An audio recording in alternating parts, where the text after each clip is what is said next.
Vogliamo arrivare secondi, eh?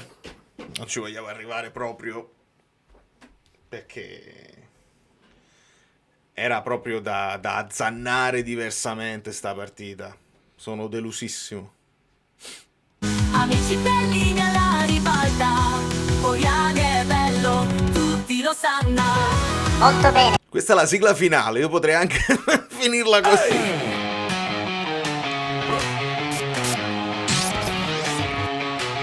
Amici bellini, la strada è sincera, si lotta col cuore, non solo stasera. L'amicizia ci guida, la voce si sente, pazienza e supporto, la fiamma ardente.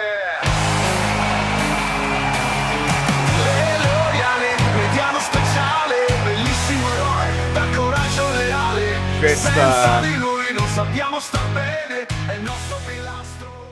Questa è una sensazione che ho avuto anche io, onestamente, nel primo tempo. Abbiamo approcciata moscia, però, attenzione, l'approccio, la mentalità, la vacanza, uno stato di forma, li vedo anche un po' appesantiti, un po' stanchi, generalmente. Sì, è vero. Grande Nick, sempre il primo del gruppo. Esatto, Politano prende l'ammonizione, unico diffidato, e quindi salta il Pisa. Mo' la domanda sarebbe da capire chi al posto suo, perché la riflessione è che esce Politano, vabbè, ci puoi mettere Gutierrez là e Spina dall'altra parte, perché se il cambio di Politano è Mazzocchi potresti alzare Di Lorenzo, però Di Lorenzo l'abbiamo visto oggi, di solito quando uno torna dall'infortunio torna pimpante. Non l'ho visto pimpante. Il gol lo salva da una prestazione, insomma, abbastanza sottotono, proprio nei riflessi. Quindi sotto questo punto di vista ci sarà da inventarsi qualche altra cosa.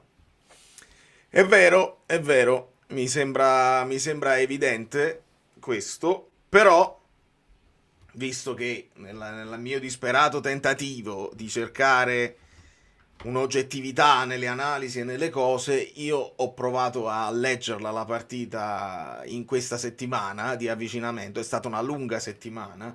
Non so chi di voi ha visto poi i video di approfondimento tattico, il piano gara, eccetera, eccetera.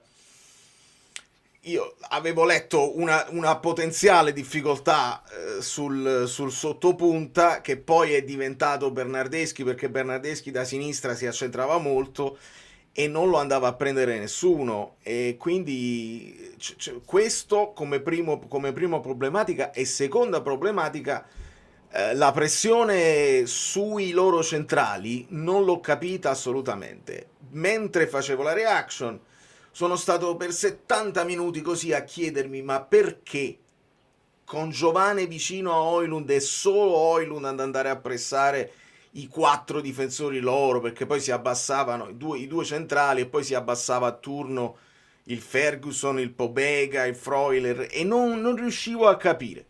Mi sono dato una spiegazione nel finale, sempre avendo studiato: se il punto di forza del Bologna sono i duelli e sono abituati a fare molti lanci lunghi, probabilmente non hai voluto svuotare troppo il centrocampo, e quindi, perché se ti fanno la pallata loro sono più bravi nei duelli, e quindi seconda palla e ti trovi in difficoltà. È l'unica spiegazione che mi sono dato. Comunque non mi convince appieno, perché se comunque andava Lobotka più vicino per seguire Ferguson, per esempio, e finiva vicino a Højlund, non me lo posso spiegare. Non mi spiego la scelta proprio di questo pressing e di questa marcatura. Non mi ha convinto, non mi è piaciuto e non riesco ad arrivarci. Questi sono i limiti di chi poi non può sentire una conferenza. A Conte non gli chiedono mai niente e non lo posso sapere. Posso andarmene per un'idea, ce ne possiamo andare per un'idea, ma non lo sapremo mai. La controprova non l'avremo mai. Quindi io resto in questa lettura qua. Poi ovviamente la rivedrò, farò le analisi, eccetera, eccetera. Mi è piaciuto che il Napoli non si sia squagliato completamente, perché sul 2-0 potevi... Io stavo abbandonando io la reaction. Se il primo tempo fosse finito 0-2, con difficoltà avrei continuato a registrare e a vedermi una partita che sembrava che non avessimo proprio la forza di ribaltarla. Arriva il gol di Di Lorenzo, ricominci forte, fortissimo, e hai avuto quel momento nel secondo tempo dove loro di solito sono più abituati a segnare. Arriva il 2-2 e per un attimo c'è stata quella forza di riuscire a provare a fare il 3-2. Non ci siamo riusciti, i ritmi si sono abbassati di nuovo e poi arriva il gol della domenica, però arriva di lunedì e quindi non ci possiamo togliere né lo sfizio di anticipare la qualificazione con 3 giornate di anticipo alla Champions. Rischiamo di perdere il secondo posto, perché voglio sì, il Pisa, vedi, almeno contro il Pisa, tu parli di roba tattica che è interessante, lo sai, io ne voglio parlare, e il Pisa, ma anche il Verona, era il Verona contro la Juve di Spalletti, e la Juve di Spalletti comunque ha dimostrato di avere geometrie, di avere modo di arrivare in porta, poi a volte sono sfortunati, a volte sono imprecisi, a volte la porta è stregata. Verona-Juventus 1-1, quindi dove sta scritto che col Pisa sono 3 punti assicurati? Non sta scritto. Poi vogliamo parlare dell'Udinese. Parliamo dell'Udinese, che è una squadra con tutta la tranquillità, sia l'Udinese che il Sassuolo si sono tolti lo sfizio di prendere scalpi importanti. L'Udinese che batte 3-0 il Milan, il Sassuolo che batte il Milan. Quindi voglio, non è scontato, sarà divertentissimo per tutti i tifosi neutrali, come noi ci siamo divertiti ieri a vedere il Milan, a vedere Parma-Roma, eccetera, eccetera. È tutto in piedi, è tutto in piedi e non è niente sicuro. Quindi si giocherà col piede, mi devo pure svegliare la mattina presto, è una roba incredibile. Incredibile. Basta Antonio Conte, basta, non ne posso più. Partiamo anche dal fatto che il Bologna non ha fatto nessuna partita della vita, per questo per i fan delle frasi fatte del calcio che non hanno alcun senso. E Di Lorenzo soltanto ritrovato, non recuperato. È corretto che Di Lorenzo è stato messo in campo, ma non è quel Di Lorenzo che sposta gli equilibri, anzi, perché sul rigore la buca proprio e vabbè, questo è evidente. Poi, ripeto, bello che abbia potuto fare il gol così, la massa non se la prende solo con lui, perché poi nemmeno mi sembra il caso. Però sono tendenzialmente d'accordo, non è che il Bologna fa, perché poi guardo l'attacco, la partita l'ho vista, non è che, però voglio anche farmi corroborare dai dati, no? Da quello che è l'attacco momentum, eccetera, eccetera. Niente di fantasmagorico, c'è veramente poca roba, ve lo posso far vedere dopo. Chi ha voluto Giovane? Lo stesso che ha voluto Lucca e Lang. Giovane è stato un acquisto, secondo me, del panico. Il panico di aver bisogno di qualcuno che si stava infortunando, chiunque. Perdi Neres, non sei sicuro, Vergara, eccetera, eccetera. Arriva Giovane con forse un po' troppa fretta. Secondo me il giocatore non è da buttare. Non l'ho capito in questo contesto, onestamente, perché se vogliamo fare il giochino delle formazioni lo facciamo, visto che è una delle cose più facili che si può fare per noi tifosi. Levi De Bruyne, va bene, è infortunato De Bruyne, quindi non è una scelta tecnica, dice ho voluto bocciare De Bruyne, volevo Giovane. Non è che hai fatto un attacco a 2 punte con Giovane a supporto. Giovane comunque girava in quella zona tra centrocampo e attacco da trequartista. Non ha fatto malissimo, onestamente, però io mi voglio chiedere anche perché Elmas non può giocare là. Me lo voglio anche chiedere, me lo posso chiedere. Così come, e ne aggiungo un'altra, visto che vedi, buonasera, ero allo stadio, Politano ha il potere di farti venire l'ulcera. Sorella Ape, mi dispiace tanto che allo stadio ti sei intossicata. Anche a me purtroppo è così. Ci sono cose che poi ti devono prendere anche a pelle. Io cerco sempre di essere il più obiettivo possibile, ma Non mi convince e voglio dirne un'altra anche per quanto riguarda Politano. L'età ad un certo punto si fa sentire e idem per quanto riguarda Di Lorenzo. Quando noi parliamo di una squadra che va ringiovanita non è uno sfizio, sai, perché vogliamo vedere i giovani. È una squadra che va ringiovanita perché ci aggiunge, specialmente per il lavoro che fai e devi fare tutta la fascia avanti e indietro, recuperare gli scatti, gli scattini. Il fisico si debilita e quindi pensare che poi Politano l'anno prossimo, un'altra volta, con quale freschezza affronti un altro campionato. Quindi io, senza considerare che prende all'ordo più di McTominay, quindi il Napoli deve fare veramente una seria riflessione su tutta la rosa, a prescindere da chi sarà l'allenatore l'anno prossimo. Veramente, veramente difficile. Stagione partita male dalla scritta Authentic. Ci hai messo un H in più. L'H l'ha spostata Phoenix solamente nel thick. Authentic. Vabbè, una battuta che va accettata. Stagione, se finiamo secondi, comunque non è male. Sarebbe bene considerarla comunque una stagione positiva.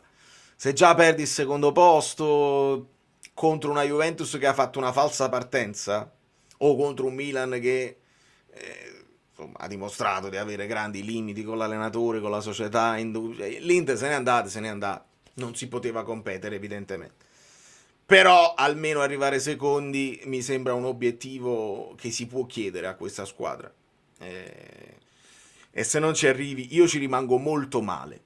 D'altra parte abbiamo saputo oggi che la Supercoppa si fa a 2, non si fa più a 4, quindi non c'è nemmeno il fatto che devi arrivare secondo per giocare la Supercoppa.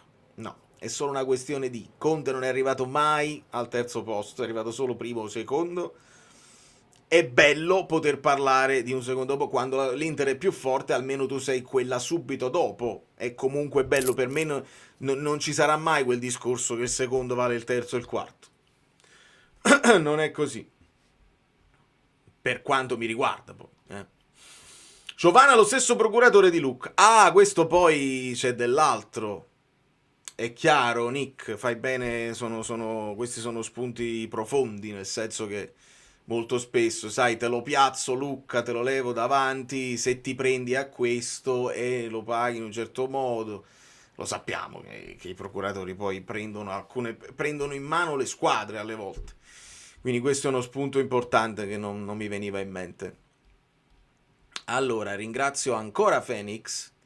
Finire secondi sarebbe bellissimo, però a meno lo so, ma che vuoi fare? Cioè, così come in quell'annata in cui noi spaccammo tutto e con Spalletti uccidemmo il campionato, non so a quanto arrivarono sotto, e quest'anno tocca a noi arrivare sotto. Cerchiamo sempre di non dare per scontato la seconda piazza, perché vuol dire che se tu arrivi secondo vuol dire che 2 strisciate hanno fallito in maniera importante.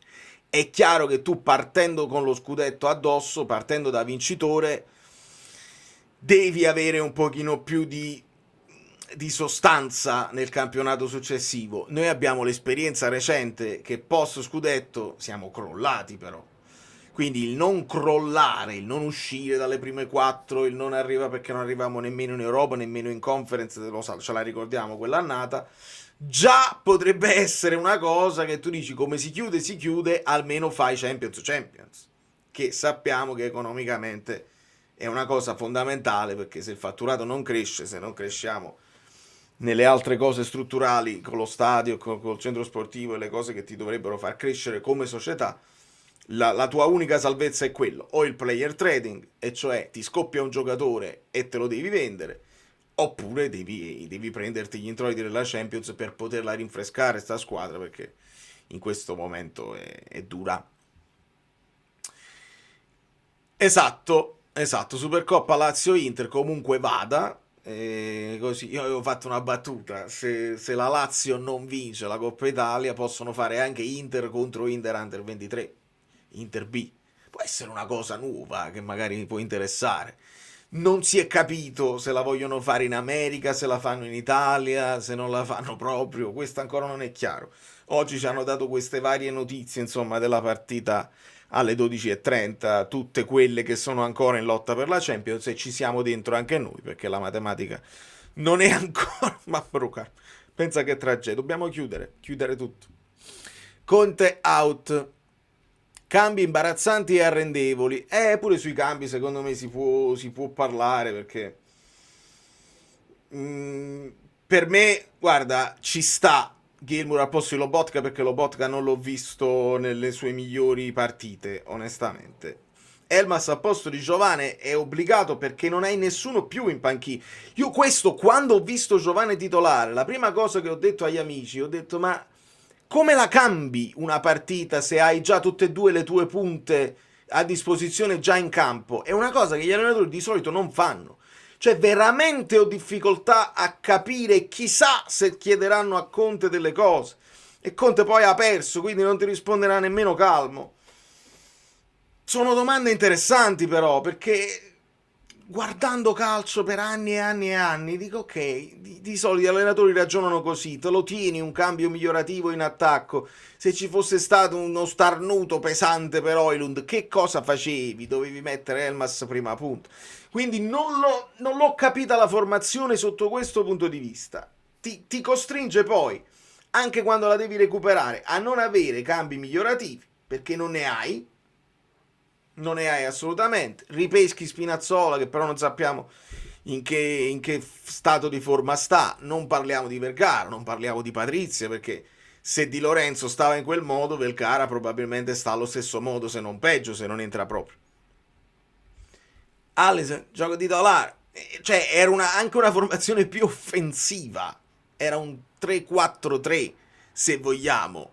E ho pensato anche questo, dice Conte è sicuro di andare in Champions, adesso si leva lo sfizio di farci vedere anche una formazione iniziale più offensiva, così i puristi del calcio non possono dire questo. Support from Enzo Carbone. Support from Enzo Carbone. Enzo Carbone, che comunque la scritta non esce, perché io l'anno prossimo devo risettare tutto il settabile, perché così. Ma il tuo supporto, amico mio, è solamente il supporto?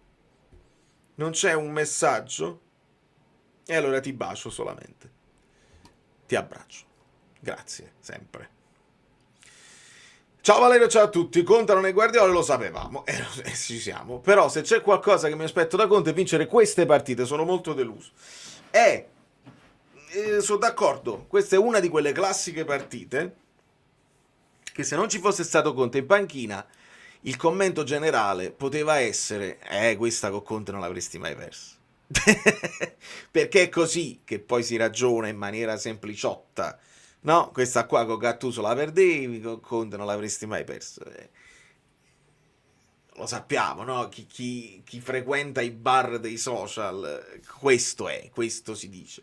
Ognuno c'ha una convinzione che poi cambia di settimana in settimana in testa e si butta là così, in un modo anche... Però hai ragione, è deludente prendere 3 gol così, senza quel mordente. Il primo gol è brutto proprio perché lui c'ha tutto il tempo di caricare il sinistro, poi pure Milinkovic-Savic, non benissimo assolutamente. Il rigore ce l'aveva quasi fatta a prendere. E poi sul gol di Rowe, lui fa una cosa bellissima, perché in sforbiciata non è che aspetta che la palla arrivi a terra, la controlla, ti arrivano addosso. In sforbiciata, una roba che ci aspettiamo da McTominay, che invece oggi anche lui molto sottotono. E là pure mi sento di dare un pochino di responsabilità a Savic, perché quando fai la parata che rindirizza la palla verso il centro è sempre un pericolo in più che ti crei. Poi il giocatore deve trovare la sforbiciata, però là mi sento di dare qualche responsabilità. A gennaio in piena emergenza giocavamo meglio. Non hai torto Emanuele, non hai torto, abbiamo giocato meglio nonostante la piena emergenza, sì. Mi sono divertito di più, abbiamo visto analisi migliori. E questo però, in un ragionamento logico, ti fa capire che forse quelli che hai recuperato non li hai recuperati ancora al 100%, e mai li recupererai al 100%, perché il campionato è fornuto. li hai recuperati, ma cioè, Anghissà resta in panchina. Anghissà è fondamentale. Se noi pigliamo queste imbucate, e anche perché Anghissà noi sottovalutiamo la sua presenza a centrocampo, il filtro che fa. McTominay ci piace che stia mediano perché da box to box arriva a fare i spenti nella notte, però non ha quella interdizione lì e si paga, purtroppo si paga la mancanza di Anghissà. Quindi quelli che stanno ritornando in un certo modo e comunque non al 100%. E quelli che giocavano meglio in piena emergenza probabilmente adesso sono esausti. Parliamo proprio dei McTominay, parliamo proprio di quelli che hanno tirato la carretta. Lo stesso Højlund, si fa un mazzo così, veramente.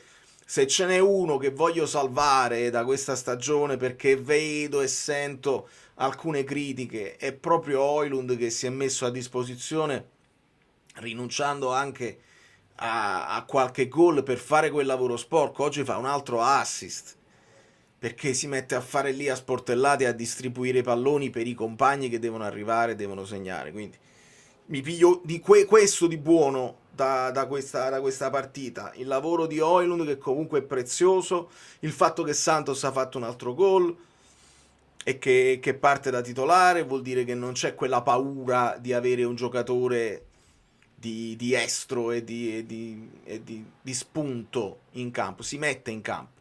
È paradossale che insomma fai una formazione un po' più offensiva e fai un primo tempo brutto dove non sei riuscito. O dobbiamo tornare a un discorso di equilibri che non ci piace a livello di filosofia, un po' di stare un po' più attenti a rimpolpare un pochino di più il centrocampo. Però l'avevo letta, mi dispiace dire, perché è una frase antipatica dire l'avevo detto, l'avevo letto, però lo sfizio è quello. Cioè, se tu studi e ti immagini una partita, la preoccupazione io ce l'avevo con o senza un avversario come il Bologna, nel senso che il Bologna, stagione si può dire anche quella non positiva, e però che fa, le perde tutte? No. Arriva al Napoli e si toglie lo sfizio. Loro sono i vincitori della Coppa Italia, noi siamo i vincitori dello scudetto, e mi sono messo sta maglietta qua oggi, nel secondo tempo, perché lo scudetto l'abbiamo onorato, sì, però oggi no. Oggi sono deluso, onestamente. Queste poi sono le altre cose. Italiano maggiore di Conte. È la domanda, è quello che si sentirà, si potrà sentire. Adesso si è parlato di Sarri per tutto il tempo, anche perché Sarri ci aveva battuto con la Lazio. Adesso che Italiano si è preso la rivincita sulla Supercoppa, si riparlerà di Italiano al posto di Conte, senza fare un'analisi, perché poi l'analisi la faccio io, la porto a quei migliaia di persone che se la vogliono vedere con una santa pazienza. Il resto del mondo non se la vede quell'analisi, e come gioca Italiano non ha importanza. Ci pigliamo il fatto che ha battuto Conte, il futuro è Italiano. E lo ripeto perché sto facendo un discorso molto oggettivo in questi giorni dove di calcio si parla poco. Sto già proiettato per il futuro, e ho fatto una differenza tra gli allenatori un po' più moderni, e cioè Fabregas, Gasperini, lo stesso Italiano, e giocatori un po' meno moderni, sempre per quanto riguarda la fase difensiva e il pressing, come Grosso, come Allegri, come Sarri. Poi ci sono gli allenatori di mezzo. Noi siamo gli allenatori di mezzo. E l'allenatore di mezzo, senza avere un estremo, perché non siamo ferocissimi in avanti come eravamo all'inizio, a volte aspettiamo, a volte facciamo il blocco medio. Quando sei di mezzo ti può andare bene come ti può andare male, anche quando sei estremo, perché poi Italiano arriva decimo, no. Ciao amore. Hi. Come here, we lost. She knows, because she check. She checks. Hi. Andrebbe bene l'amore mio. Questa è la salvezza. Questa è la mia salvezza. Che il Napoli è bello, però si soffre. Questa è la salvezza mia. I'm sweating. Yeah, I'm freezing. Ah, that's great. Che bello. Bobby, Yes, babe. can I ask you? Thank you so much. We gotta talk. We gotta bla bla bla. Conte secondo me non crede più nel Napoli. È una bella domanda. Io ho pensato addirittura il contrario oggi. Quando ho visto Giovane titolare e non Elmas, l'altra riflessione è stata pure quella. Nel senso che Elmas gli spifferi ci dicono che il Napoli non lo riscatta e che chiede lo sconto e che quindi non fa parte del progetto futuro. Un allenatore che punta su Giovane per questa partita, che invece sappiamo che è già promesso il riscatto col Verona, cioè che il Napoli lo ha comprato Giovane, magari non lo poteva pagare subito, ma quei 20 milioni sono usciti. Mi è sembrato anche vediamo, proviamo di capire quello che ci può dare Giovane. Thank you so much. How much is? I miss you. I miss you, baby. I miss you a lot. Quindi, nel mio pensiero positivo, goodbye. Chiuso la porta. Nel mio pensiero positivo era magari Conte è convinto cioè sta facendo un discorso manageriale, dice io l'anno prossimo sono l'allenatore, devo capire quanto mi può dare Giovane anche da giocare vicino a Højlund, magari passiamo a un 3-5-2, capiamo se Giovane può giocare sotto punta in un 4-2-3-1, cioè una serie di discorsi che potevano essere positivi sotto questo punto di vista. Però a questo punto non lo so, cioè può essere anche semplicemente una questione tattica, lui l'aveva letta in un certo modo e pensava che Giovane potesse tra le linee creare dei problemi al Bologna, che sappiamo che ti segue a uomo, e se Giovane vince un duello, perché poi quei pochi che hanno visto il video l'avete visti, no? I numeri di Giovane che sono mischiati tra quel poco che ha fatto a Napoli e poco che ha fatto a Verona, il più che ha fatto a Verona, e Giovane ha numeri di dribbling, quindi è uno di quelli che nel duello a terra ti può saltare, ti può creare la superiorità numerica. L'abbiamo visto pochissimo noi, anche perché questa maglia è più pesante di quella del Verona. Grazie amici, innamoratevi e trovate un partner che vi accarezzi quando le cose non vanno bene e che voi possiate accarezzare. I vocali, hai ragione, sì, tra 3 minuti partiamo con i vocali, però poi vediamo il Bordocam e Conte sta come un pazzo che chiede cose ma i giocatori in campo non ne seguono, però Conte è scarso, si vuole solo difendere dinosauro. Hai ragione Vale, e questa è un'altra di quelle cose che è una cronistoria che uno cerca di fare il più possibile precisa per unire i puntini e per vedere quello che è. Io non lo so, tutto il primo tempo mi è sembrato così sistematico quel pressing non fatto lasciando Højlund da solo, che non posso pensare che non gliel'abbia chiesto lui. Però altre cose è evidente che Conte chiede qualcosa di diverso e non sempre i giocatori riescono a farlo.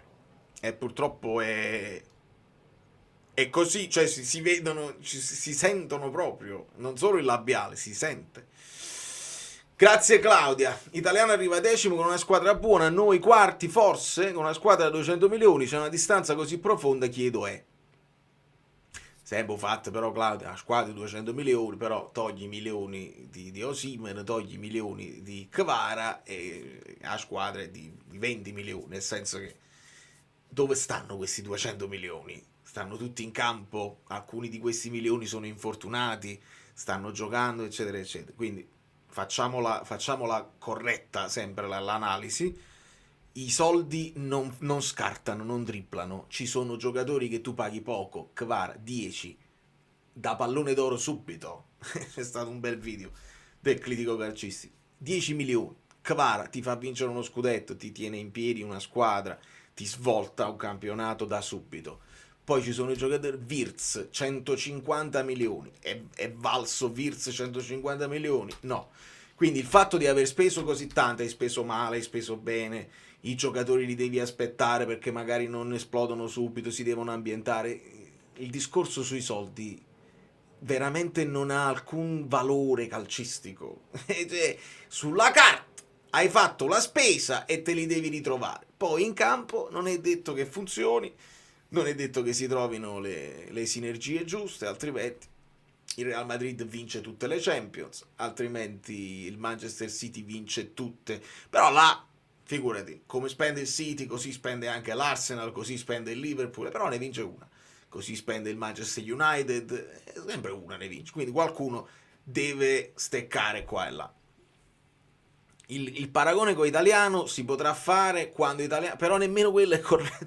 Quando Italiano diventa il nostro allenatore, allora tu puoi fare il paragone, dice Conte ha fatto questi punti, Italiano sta facendo questo percorso.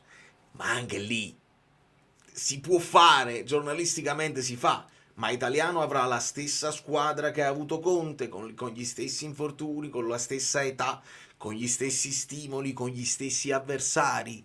No, quindi non si potrà mai sapere. Se poi vogliamo fare un paragone, no? E ci vogliamo divertire, 77 punti mi pare li fece Gattuso, uno dei peggiori allenatori del Napoli a detta di molti. 77. Farà meno punti Conte quest'anno di Gattuso. Conte farà meno punti di Gattuso. Gattuso è meglio di Conte. E lo dice uno che lo ha studiato e lo ha apprezzato, ma che ha visto anche la sua carriera. Direi di no. Quindi il paragone poi lascia un po' il tempo che trova. A te entusiasma un presunto terzo anno di Conte? Domanda corretta. Io sono stanco. Come sono stanco io? Sono stanco perché di tutto quello che sento intorno, non sono stanco del calcio di Conte, perché il calcio di Conte lo analizzo e anzi mi ha stimolato molto perché mi ha fatto vedere tante cose nuove che non avevo mai visto e studiato. Un terzo anno di Conte potrebbe essere pesante per l'ambiente, che si sta spaccando sempre di più, tra quelli che lo vogliono e continuano a idolatrarlo e quelli che invece sono contro, a prescindere qualsiasi cosa fa, dovevi fare il contrario. È facile così. Un altro anno così, secondo me, è difficile nell'ambiente Napoli, perché la società non ha la forza nazionale, no? La stagione di Allegri, io comunque ho sentito dei video, li ho cercati perché era divertente ieri sentire gli scrivani, no? Non so come li ha chiamati, i vari Sabatini, i vari Franco Ordine, tutti i milanisti o gli amici di Allegri a difendere, che scaricavano o sui giocatori o sulle AO o sulla società eccetera eccetera per salvare Allegri da quello che sta facendo. Noi non ce li abbiamo a livello nazionale gente così.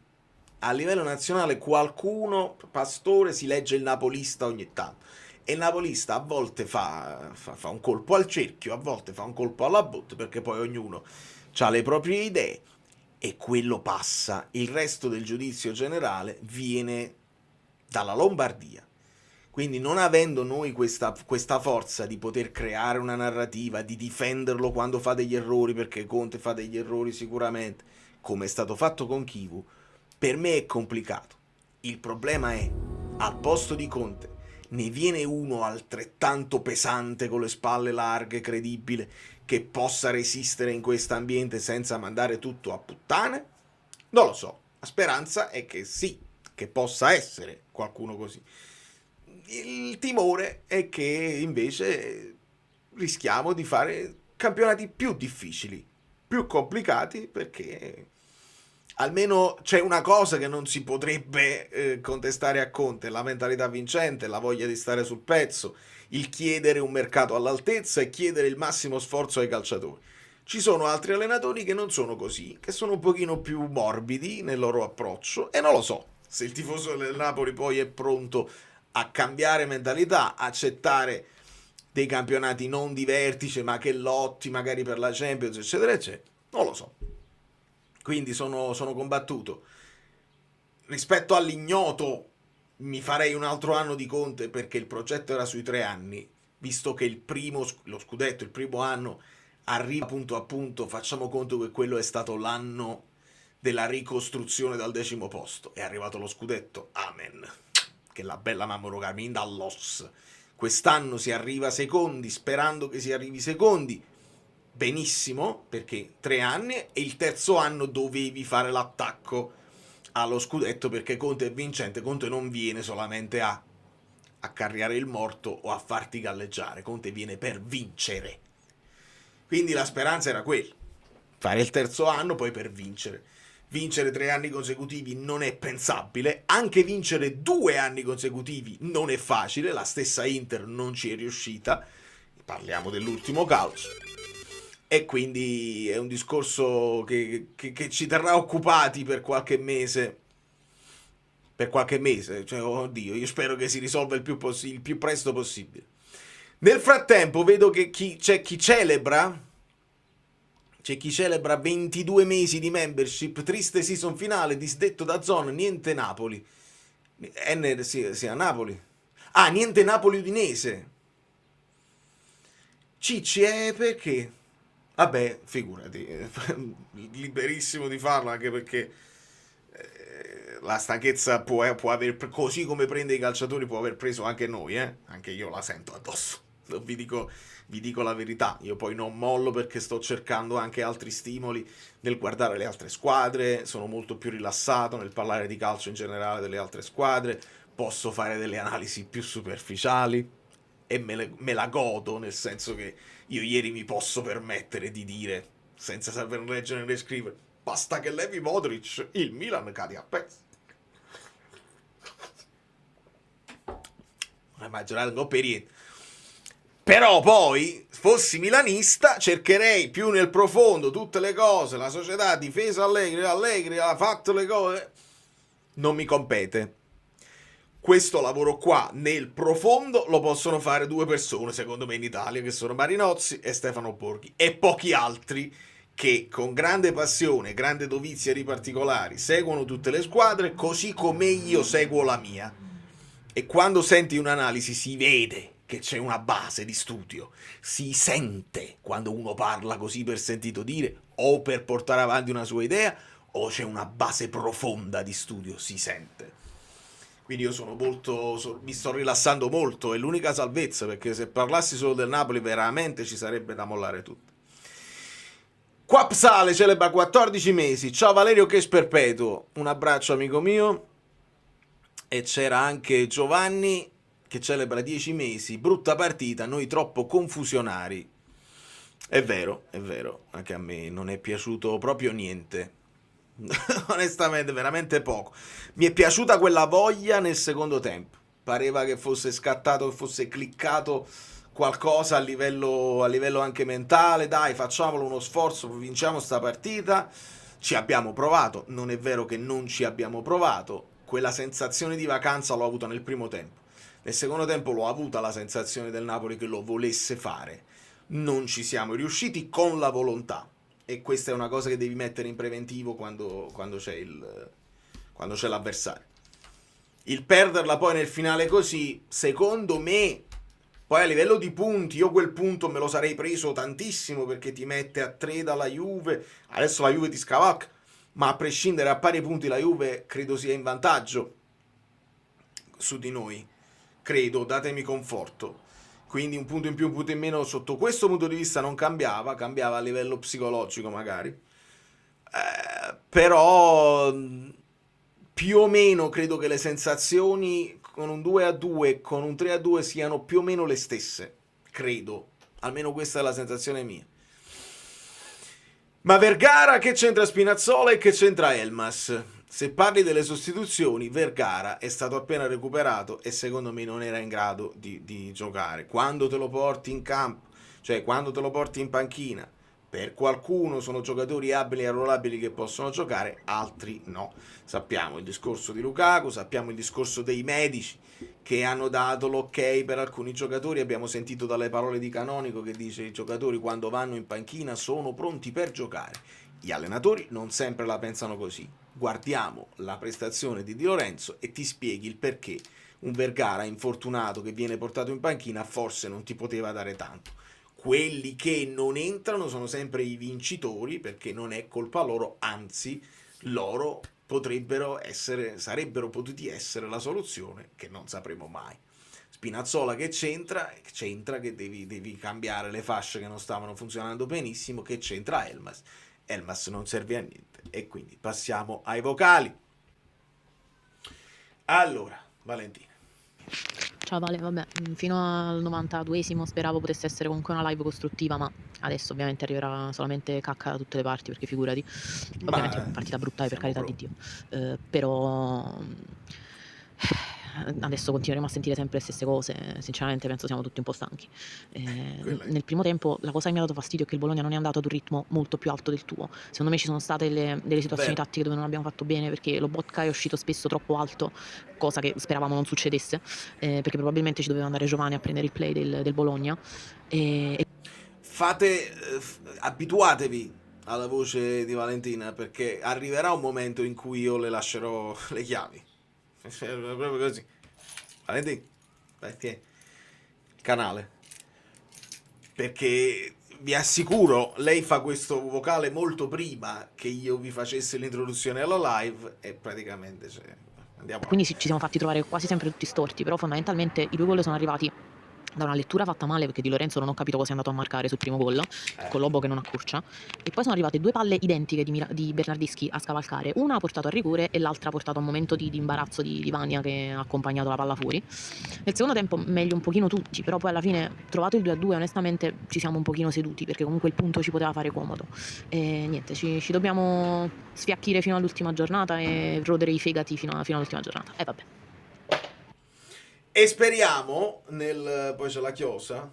Aspetta. Ah, ma a Chiosa, ma scusate, ma voi ve lo ricordavate così grosso a Pessina? All'andata non era più piccolino, si è digevoluto, che è successo? E vabbè, ma quelli quando sono giovani crescono in fretta in poco tempo. Ma scusate, la chiosa mi ha fatto dimenticare. Ah no, nel finale di stagione, eccetera, eccetera, almeno la speranza di chiudere bene, nel senso ti sei giocato quest'altra scivolata, sconfitta che doveva esserci, benissimo. Possiamo vincere almeno con l'Udinese, non dico col Pisa, ma almeno l'ultima partita, per non avere un retrogusto brutto che ti porti tutta l'estate. È una speranza. Ha detto il mister che siamo stati troppo morbidi. Adesso vediamo se recuperiamo anche le parole di Conte, perché mi farebbe piacere sentirle. Davide. Dallo stadio non mi è apparso che abbiamo giocato male, però non ho capito alla fine che abbiamo preso il terzo gol. L'unica cosa che io rimprovero in maniera specifica è quando fanno pressing lo fanno i giocatori singoli e non di squadra. Bravo. E perdiamo tempi di gioco fondamentali. Che è tossico, vabbè. Mi dispiace che ti sei intossicato, Davide, perché l'abbiamo seguito nel gruppo che stava andando allo stadio. Però è bella la testimonianza dallo stadio, che si ha sempre una sensazione generalmente diversa da quella che si può avere dalla TV. E mi fa piacere che mi confermi quello che ho notato del pressing non fatto di squadra. C'era una volta andava Højlund, una volta arrivava Lobotka, sempre un pochino non sul pezzo. Io voglio pensare che sia stata una scelta che non mi spiego bene e non una cosa che i giocatori non hanno fatto quello che ha chiesto Conte, perché là sarebbe un pochino più grave. Cioè, se Conte ti chiede una cosa devi fare quello. Poi se non ce la fai fisicamente, oppure c'è una terza via, l'idea era quelli di prenderlo un po' più alto, abbiamo fatto gli allenamenti, abbiamo fatto i test fisici, ci siamo resi conto che i giocatori a disposizione non ce la fanno. In questo momento preciso, in queste partite, in queste settimane, non c'è la forza di seguire a uomo gente, di pressarli con tutta la cosa. Siamo esausti, quindi è meglio aspettarli un pochino. Questa terza via nessuno la considera mai, ma esiste. Cioè, gli allenatori dovrebbero avere il polso. Poi, anche avendo il polso e avendo tutti i dati a disposizione, puoi anche sbagliare scelta. Sia chiaro. Però io cerco solo di spiegarmi perché, cioè qual è stato il ragionamento che ti ha portato ad aspettarli un po' più bassi e a lasciarli impostare con tutta la tranquillità, con Bernardeschi che andava a sovraccaricare gli altri lati e non l'ha inseguiti bene e gli ha lasciato una certa libertà. E questo è un peccato. Buonasera a tutti ragazzi, buonasera Valerio. Stasera, per quanto mi riguarda, non voglio, come uno può dire, anche che non credo nella scaramanzia, portare sfiga.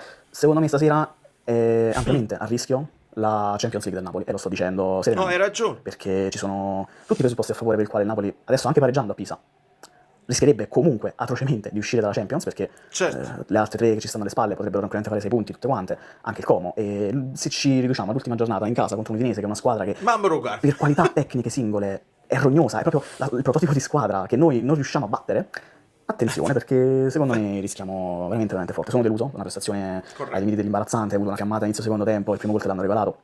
Ma già fin dall'inizio il primo gol concesso a Bernardeschi, un blocco di pressing tutto sulla destra, sfilacciati, solo centrocampisti attaccanti, il pressing si fa con tutta la squadra, non che lasci Bernardeschi libero di sgattaiolare e fare quello che gli pare. Tra l'altro dopo che scarica palla Miranda tutti ad andare verso la linea di fondo a marcare a zona, non capisco perché marchiamo a zona, ed è una costante. E vabbè, non voglio aggiungere altro, potrei continuare. Sia chiaro, non ve la prendete con Milinkovic perché è ai livelli di Meret. Stasera Milinkovic non era in serata, sì, anche il terzo gol è colpa sua perché lì la respinge malissimo, però non è colpa di Milinkovic. Chiudo, forza Napoli sempre, speriamo bene per Pisa. È tutto corretto quello che dici, sono d'accordissimo, nel senso che il rischio c'è, non sono partite scontate e l'abbiamo visto, senza manco parlare solo delle cose nostre, basta guardare le ultime partite, cioè il Parma fa una partita, salvo, strasalvo, senza niente a che vedere, fa una partita dignitosissima e stava per mettere lo scambetto alla Roma, e il Verona mette lo scambetto alla Juventus, e il Sassuolo al Milan, e poi il Milan che cade con l'Atalanta, tutte squadre che non dovrebbero avere più stimoli di queste qua che stanno lottando per andare in Champions punto a punto. Non pensiamo, quindi ci hanno raccontato, il Napoli non la mettiamo in mezzo, e noi stessi eravamo abbastanza più tranquilli. Però il Bologna non è una squadra che tu, ok, fischio iniziale 3 punti, dove sta scritto, e nemmeno le altre. Quindi attenzione, se facciamo il nostro dovere, secondi. Se non facciamo il nostro dovere possiamo anche scivolare malamente, cioè Napoli-Verona, ok, proprio tragedia proprio fino alla fine dei tempi, con Conte in panchina, cioè proprio il massimo. Senza lo scazzo tra Rabiot e Rowe, quanto sarebbe triste il livello tecnico della Serie A. Correttissimo, perché poi entrambi poi vengono presi da Milan e Bologna perché se ne sono liberati così, incredibile veramente. E comunque è giovane e mi piace. E mi ha fatto recuperare un pochino nella Coppa. La Coppa è finito 4-4. Più che altro stavi giocando col fuoco, te lo meriti il gol all'ultimo minuto. Cioè tu pareggi la partita anche in maniera convincente, devo dire la verità, fai il gol a fine primo tempo e a inizio ripresa c'hai buoni 40 minuti davanti per fare 4 gol anche, e alla fine tra virgolette dà l'impressione che ti stai accontentando del pareggio, fai cambi conservativi, Vergara ce l'hai in panchina e non lo metti. Mi dispiace, ma se giochi per il pareggio lo scherzetto lo puoi ricevere, lo sappiamo. Comunque non è ancora niente compromesso. Cioè, perdere col Pisa mi sembra un'abnormità, quindi niente. Vediamo come va, sempre Forza Napoli. Fu bravo tu, sembra un'enormità. Come fai a dire, come fai a stabilire che perdere con il Pisa è un'enormità? Abnormità, come hai detto? Abnormità. No, veramente, cioè, lo sapete, 11 finali, 10 finali. Pisa-Napoli è una finale. È una finale! È una finale che se vinci sei arrivato secondo, cioè sei arrivato in Champions, e se non vinci aiuto, a tutti gli effetti aiuto. Un Napoli e Pisa stagione, bello. Francesco. C'è una cosa mi sento di dire che è intossicata, cioè ma non si può. Dopo finalmente riusciamo a pareggiare, spariscono un'altra volta la partita. Abbiamo fatto ben poco. E poi non lo so se possiamo reggere con un centrocampo con McTominay e Lobotka. Non ce la fanno più, poveri anche loro. A proposito, ti fermo un attimo, che questo è interessante. E poi non lo so. A Paolo rispondo il fatto di Vergara. Ho risposto prima perché ovviamente non potevo sapere i messaggi di un'ora fa. E secondo me la lettura su Vergara è quella. Ce l'ha in panchina, ma non è che è in grado di farti la differenza. Cambi migliorativi non ne avevamo, ecco perché non mi spiego Giovanni già in campo, semplicemente questo, non ne hai. Se possiamo reggere con un centrocampo con McTominay e Lobotka, non ce la fanno più, poveri anche loro, cioè basta, cioè ci sovrastavano a centrocampo il primo tempo, non si può giocare così, ma non li vede come stanno messi, io questo non capisco. Secondo me li vede, ma non c'è, oddio, forse Gilmour, Anche su Gilmour mi avevano detto che non stava al meglio, però io non lo posso sapere, non posso sapere. Senza saperne leggere né scrivere, tu vedi Gilmour e Anghissà in panchina e dici, se Anghissà, se Lobotka e McTominay non stanno in grande forma e si vede, è evidente, fine primo tempo Anghissà e Gilmour in campo, no? È chiaro. Poi uno si fa due calcoli e dice quanti gol c'ha nelle gambe Anghissà.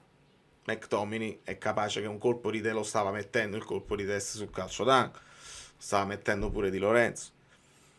E quindi tu pensi, ok, se voglio sperare in un gol, magari McTominay gli chiede un ultimo sforzo, e Lobotka con Gilmour forse, infatti a un certo punto entra, però non subito, e questa è un'altra di quelle cose. Se Anghissà stesse bene, noi per fortuna sappiamo che Anghissà non sta al 100% e non ci sarà fino alla fine del campionato, altrimenti ci sarebbe da uscire pazzi, e immagino un tifoso neutrale che guarda la partita da Caltanissetta e dice ma come, ma Anghissà, ma non è meglio?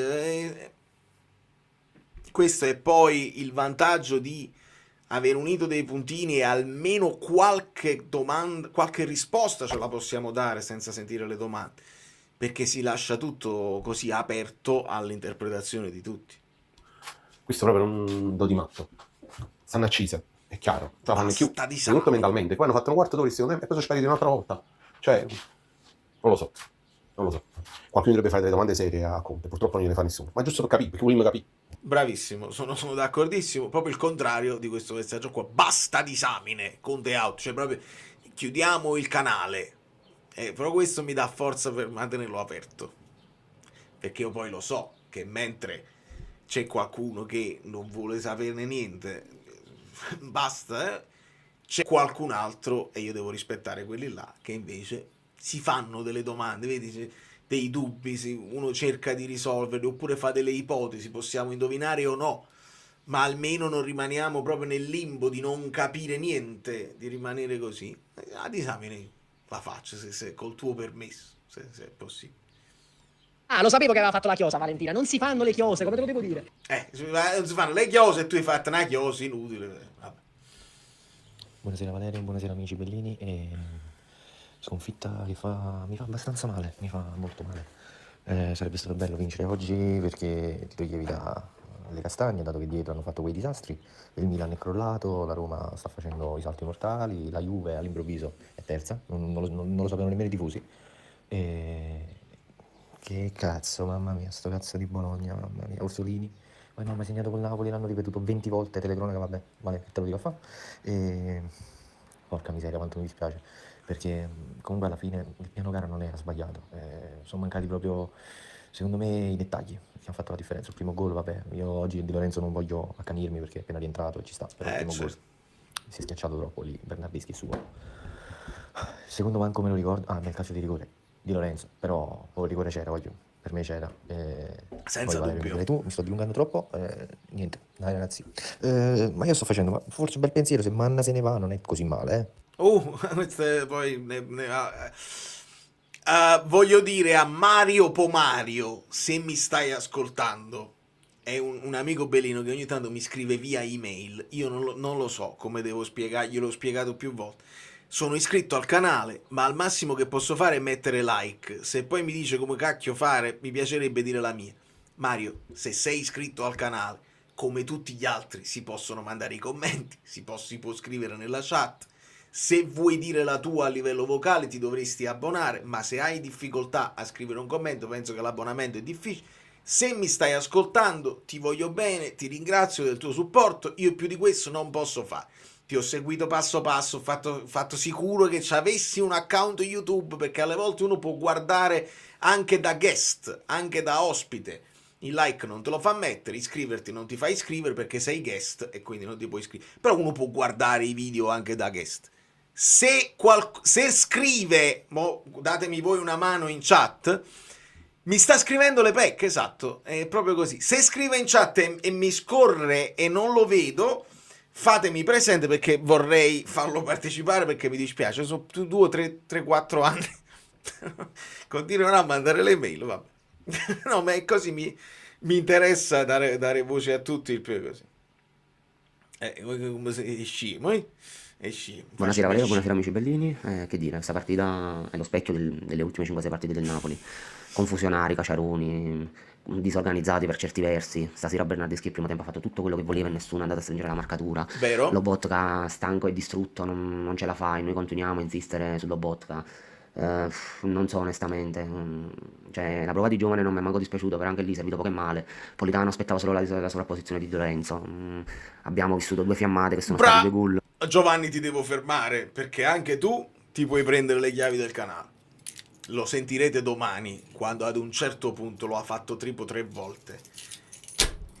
Politano si accentra, Giovanni gli fa la sovrapposizione, o fosse stata una volta. Fosse stata una cacchio di volta che l'ha premiata la sovrapposizione e gliel'ha data sulla corsa. Niente! Sempre la stessa cosa. Si butta una volta Di Lorenzo, gliela dà subito. Ma è una questione di amicizia. Cioè, io gliela do solo a Di Lorenzo. Io Politano, teniamo stesso procuratore, siamo amici. Io sono vice capitano, tu sei capitano. Solo a Di Lorenzo. Non si può fare una sovrapposizione se non sei Di Lorenzo, non te la do. E questo ne va anche poi dei successivi movimenti senza palla che uno fa. Perché se io lo faccio il movimento e tu non mi premi mai, mi stanco e la prossima volta lo faccio meno convinto. Questo è il discorso anche che con De Bruyne. Quando i ragazzi partono, io glielo devo fare il lancio, perché altrimenti poi non partono più. De Bruyne, no? Il non plus ultra della rifinitura. Mamma mia, come sono andati in fretta. E lo vedrete domani, quei pochi che guarderanno la reaction. Non è possibile. 3-4 volte Giovanni che gli fa la proposizione, non gliela dà, niente. Scarta tutto, Olise scarta tutta la squadra, ma non gliela do. Arriva Di Lorenzo, subito gliela dà. Poi abbiamo provato a creare, ma anche lì cross bassi in aria, sempre arretrati o sul portiere. Poi sempre sta cronica mancanza di tiri. Cioè a un certo punto ha tirato Amiro, ho detto meno male, qualcuno tira. Onestamente non so. Secondo me neanche contro il Pisa ce la portiamo da casa. Stasera un pochino tutti male, anche McTominay, confusionario pure lui, cioè, ha battuto una punizione veloce, ci siamo riusciti a perdere il pallone. A fine partita Mazzocchi ha battuto il calcio d'angolo. Io veramente non so che dire. Cioè, questa stagione è nata sotto una cattiva stella e sta proseguendo sotto una cattiva stella. Senza dubbio. No, era nata abbastanza bene, poi non si è capito più niente. Corretto il messaggio di Simone. La stessa gente che attacca Conte perché ha giocato Di Lorenzo dice che doveva far entrare Vergara. C'è qualcosa che non croda. Qualcosa che non croda. E va là il giochino, lo sai. Il giochino della semplicità. Quello che non ha fatto, quella era la soluzione ideale. E là non c'è niente da fare. Politano pessimo ed invisibile. Magari ci risponde, perché si può dire che è scarso, magari ci risponderà, perché se poi uno lo attacca la risponde. Avete visto oggi oggi penso che l'abbia fatto oggi, perché poi verissimo, uguale anche quando si sovrappone Kevin. Mi fa piacere, voglio che non l'ho vista solo io sta cosa, perché poi esco ai matti. Oggi Oliveira ha blastato quello della Napoli bene, però no, McBlue, quell'altro. Napoli è mica inutile. Oliveira non aveva detto niente di male, onestamente. Nella descrizione di Napoli aveva detto una serie di cose e l'ha blastato malamente. Bravo Mirko, è proprio così. La soluzione migliore è sempre quella che non hai fatto. Simone. Amici bellini, ciao Valerio, io non ce la faccio più, io sono distrutto. Io non vedo una squadra che ha mollato come ho visto il Milan ieri sera. Vedo una squadra che è vittima di se stessa e degli eventi da tutto l'anno. È per quello che adesso c'è paura nell'ambiente, c'è paura di non centrare la Champions League, perché è stata proprio una stagione strana, stranissima. È stata una stagione disgraziata sotto i punti di vista degli infortuni, sotto il punto di vista di alcune scelte tecniche, alcune scelte di mercato, alcune scelte tattiche. È stata proprio una stagione che ci ha logorato dentro e non è ancora finita. Su una partita che non posso dire che Napoli meritava di perdere, perché sinceramente in primo tempo hai avuto qualcosina, poi è andato sotto di 2 reti, e nel secondo tempo il Napoli ha trovato il pareggio e poi ci ha provato. Non posso dire che non ci abbiamo provato. Non è stata il Napoli-Lazio. Speriamo bene, sempre forza Napoli. Non c'è niente da fare, poi siamo tifosi del Napoli e dobbiamo soffrire. Ma soffrire. Dobbiamo soffrire. E soffriremo sempre fino alla fine. Non c'è niente da dire, niente da fare. Conte che dice che ha solo Højlund come centravanti tutta la stagione, lo stesso che ha voluto Lucca, lo ha mandato a gennaio e a cui hanno preso Giovane lo fa uscire. Allora è un pochino confuso questo messaggio. Io sono con te se hai Giovane per farti riposare Højlund, li alterni. Non li metti insieme dal primo minuto. Io questa cosa veramente non me la spiego. Ed è il discorso del giochino che è facile dopo. Io lo dico in reaction, lo dico agli amici su Telegram prima di sapere come finisce la partita. Quindi mi prendo le mie responsabilità prima di quelle che può essere un'idea, un'intuizione. Quindi il fatto di Giovane non me lo spiego. Cioè, se il tuo problema è che Højlund è stanco e non puoi farlo riposare, lo devi alternare con Giovane. Io là non mi spiego i due insieme, perché poi non hai un cambio offensivo migliorativo. Il fatto che lo faccia uscire è nella normalità delle cose di quando tu non hai più nessuno. Perché che fa? Chi altro puoi mettere lì? Oliveira, chi ti è rimasto? Metti Contini in attacco. Il fatto di Lucca, onestamente, non è che Lucca ci salvava la stagione, anzi. Lucca è stato un acquisto sbagliato, che esistono, lo ha voluto lui, benissimo, è venuto, non gli ha dato quello che, se lo ha voluto lui e gli piace e Lucca era in grado di, Conte l'avrebbe utilizzato di più, si sarebbe tolto lo sfizio di dire l'ho voluto io, guardate che grande acquisto che ho fatto. Se invece te ne provi a liberartene è perché proprio il gesto di Lucca, questo è il gesto di Lucca, quando dice all'arbitro tu...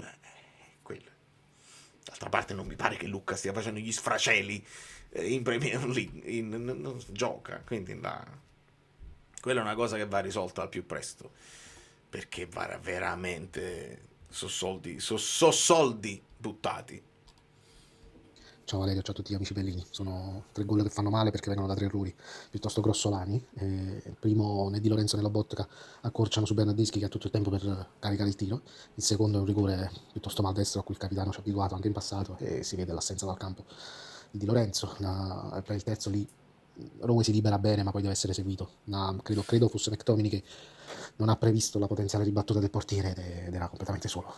Per il resto continuiamo ad essere una squadra molto episodica, basata più sull'umore, sulla situazione. Se troviamo il gol poi abbiamo le energie per recuperarlo, altrimenti non c'è una costruzione vera del gioco, per quanto ci siano delle indicazioni, come tu ben dimostri nelle tue analisi, però siamo troppo episodici, ci basiamo troppo sulle situazioni. Allora esce il primo gol, quindi poi hai la forza per fare il secondo, però venuta meno quella energia, il terzo non l'hai trovato. Sì, c'è stata qualche azione offensiva, ma troppo poco. Se Conte rimarrà, bisognerà valutare anche questo, cioè capire come migliorare il gioco di questa squadra, perché altrimenti non si può fare sempre un'annata come quella dello scorso anno, dove ti basi solamente sui nervi, sulla garra. Ma infatti assolutamente no. Ma si vede proprio che è un anno ti può andare bene, che magari anche il tuo avversario viene meno come te nei momenti clou e poi tu sei più forte nel momento necessario. Ma non si vince così, si vince quando sei veramente dominante. Quello è stato uno sfizio che ci siamo tolti, perché noi prima eravamo convinti che non si potesse vincere a Napoli, poi abbiamo vinto in pompa magna, con grande gioco, grande distacco, tutte le altre squadre si sono arrese e noi abbiamo volato sulle ali.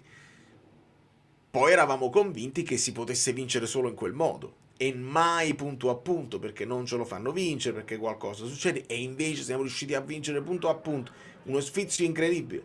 Adesso stiamo vedendo la realtà di una stagione che quando ti porta delle difficoltà non sempre te ne esci vincitore, alle volte riesci semplicemente a tappare i buchi per non far affondare la nave, ma la nave è rotta e tu arrivi in porto, ma arrivi con tutte queste crepe dentro la nave. Quindi questa è nella normalità delle stagioni, cerchiamo di capire anche quelli che sono i valori e le potenzialità e le possibilità. Ho sentito ieri, pre-partita, un pochino di Calcio Napoli 24 che intervistano i tifosi, ci stanno certi personaggi, a Napoli ci stanno certi personaggi incredibili. L'anno prossimo, la finale di Champions. E vedi, è che è bellissimo tutto ciò. perdono a Torre Falanga e grazie a Fabio che me l'ha fatto notare, recupero quindi le super chat. Nicole is your strong route to the sanity land in it. Yeah, that's exactly what it is. Match iniziato bene, poi la difesa sempre in ritardo. Dilo ormai vale solo come centrocampista, l'avevamo ripresa un po'. Lobo poco lucido, peccato. Mi fai venire uno spunto perché qualcuno pure parlava, possiamo rivedere la difesa a 4 dove potresti rivedere il meglio di Di Lorenzo. Questa è una cosa che ci siamo detti molto prima che poi arrivasse questa, che Di Lorenzo nella difesa a 3 lo abbiamo visto le stesse difficoltà anche in nazionale e non è il giocatore, non è il braccetto perfetto che tu dici Akanji, forte in difesa e bravo in impostazione, non è il lavoro suo. Di Lorenzo dà il meglio quando palla al piede può inserirsi, quando senza palla può andare a cercare il punto giusto del campo dove mette in difficoltà gli avversari, eccetera, eccetera. Ora, nella speranza, perché io preferisco la difesa a 4, potresti avere un difensore in meno, però alla fine i giocatori che erano oggi, Di Lorenzo, Rachmani, Buongiorno, Gutierrez, bene o male, li sposti solamente da così a così, si può fare. Il problema è che se resti con i 2 centrali e non con i 3 centrali, devi chiedere poi a un Alisson Santos di fare anche fase difensiva, cosa che secondo me Conte non vuole fare. Alisson Santos lo può fare sicuramente, però se ritorni con la difesa a 4, i 2 terzini li devi proteggere. Se stai invece con i 2 braccetti, i 2 quinti di base possono proteggere un pochino, nei famosi canali, proteggere un pochino i braccetti. Con la difesa a 3 non si subiscono gol? No, li hai subiti lo stesso, quindi non è una soluzione. Però se vuoi avere il meglio da Di Lorenzo, meno lo fai difendere meglio è. Ma vediamo, perché nella prossima, venendo a mancare Politano, potremmo rivedere Di Lorenzo più avanti, ci metti un Beukema dietro, un Olivera dietro, un Juan Jesus, non lo so, e questa potrebbe essere una soluzione per capirci. Lobo poco lucido, peccato. E recupero quest'altra di Antonio.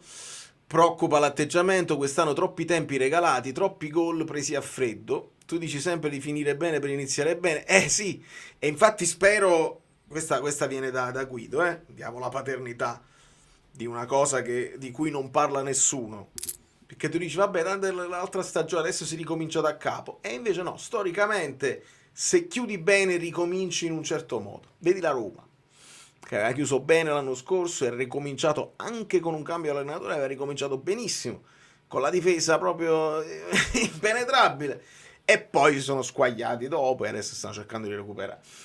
Abbiamo ancora la possibilità di chiudere bene, perché 2 vittorie nelle prossime 2 partite, lo so che dirlo oggi dopo questa sconfitta è difficile, serve fantasia, però noi la speranza non la possiamo perdere, altrimenti apriamoci al pessimismo e buonanotte. E invece no, qualche pianto per il fantacalcio e compensazione perché Rowe si mette titolare proprio perché tu sai che se segna contro il Napoli piangi, ma almeno vinci a fantacalcio. Come vincere le prossime 2 partite significa finire bene, significa finire secondi, quindi significa finire bene e significa potersi vantare, tra virgolette, di aver lasciato alle spalle Juventus e Milan.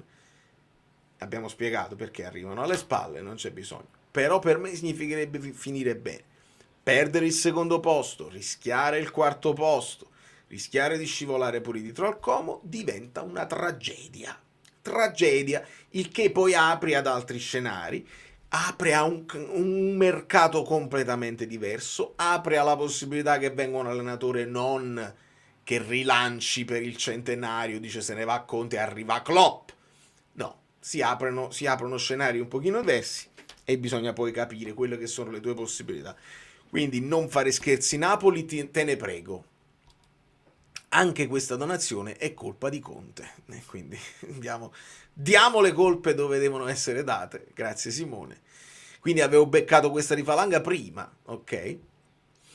E ringrazio anche Armando, semplicemente con la donazione senza messaggio, e ringrazio tantissimo per il vostro supporto. Io ho la moglie, ma ho anche voi della community che siete comunque dei fedeli di lunedì notte. Non è poco, sicuramente non è poco. Mi ha fatto troppo ridere questo messaggio di Michele.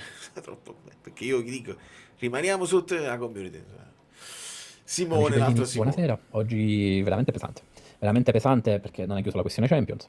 Hai perso tutti i punti di vantaggio che avevi sulle inseguitrici, cioè adesso nel range dei 3 punti hai la Juve, il Milan e la Roma, e se tu non ti dai una svegliata, tu qua finisce che pure il Como ti supera e tu manco la conference ti fai a giocare. Qui c'è bisogno di darsi un attimo una strigliata, di pretendere anche qualcosina in più, perché non è possibile vedere sul 2-2 accontentarsi di un pareggio mettendo appunto i difensori e smetti di attaccare. Ragazzi, non è possibile, ed è solo naturale perché... Non c'era più nessuno però, cioè non è che tu hai raggiunto il pareggio e ma meno male, mettiamo i difensori per difendere il pareggio. Non c'era più nessuno, cioè questo, guardatela la panchina non poteva entrare più nessuno. Elmas non è che entra perché è un cambio difensivo, è perché non ne hai più, non hai più nessuno da mettere, questo capiamoci. Il Napoli dopo il 2-2 ha continuato a provare ad attaccare, quella almeno è la partita che ho visto io.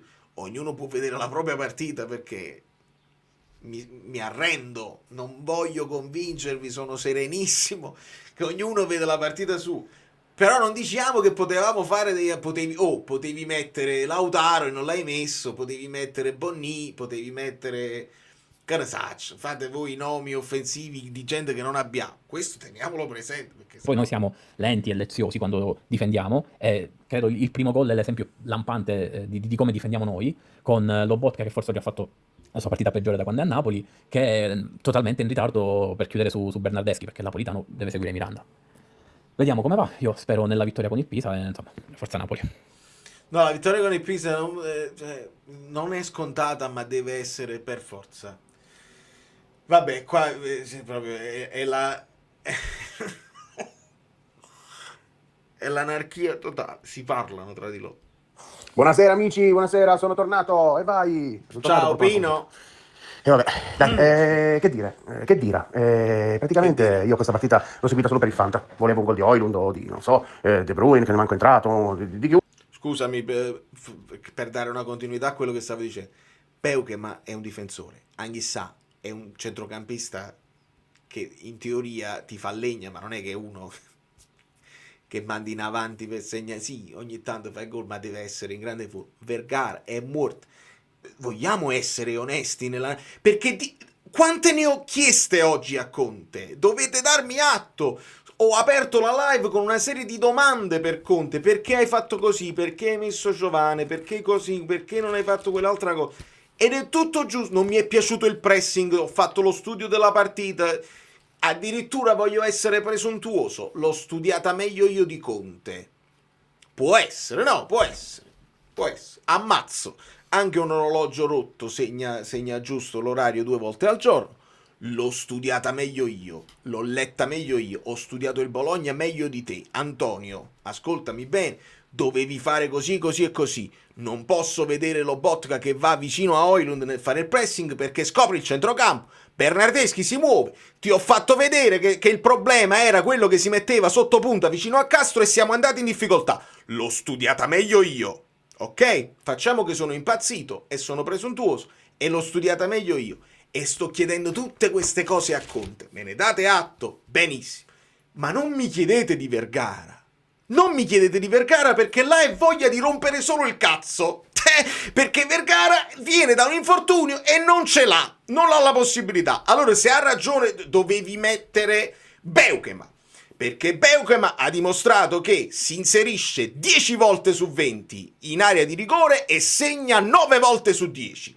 Allora Conte, hai questo difensore e non lo metti, vuol dire che vuoi perdere, vuol dire che hai deciso di fare 2-2 e la tua voglia, perché Conte notoriamente è uno che vuole pareggiare, non vuole vincere, l'ha fatto apposta. Volete essere un pochino più di raziocinio, per favore? Sono calmo, sono tranquillo, ma non facciamo sciem, vi prego.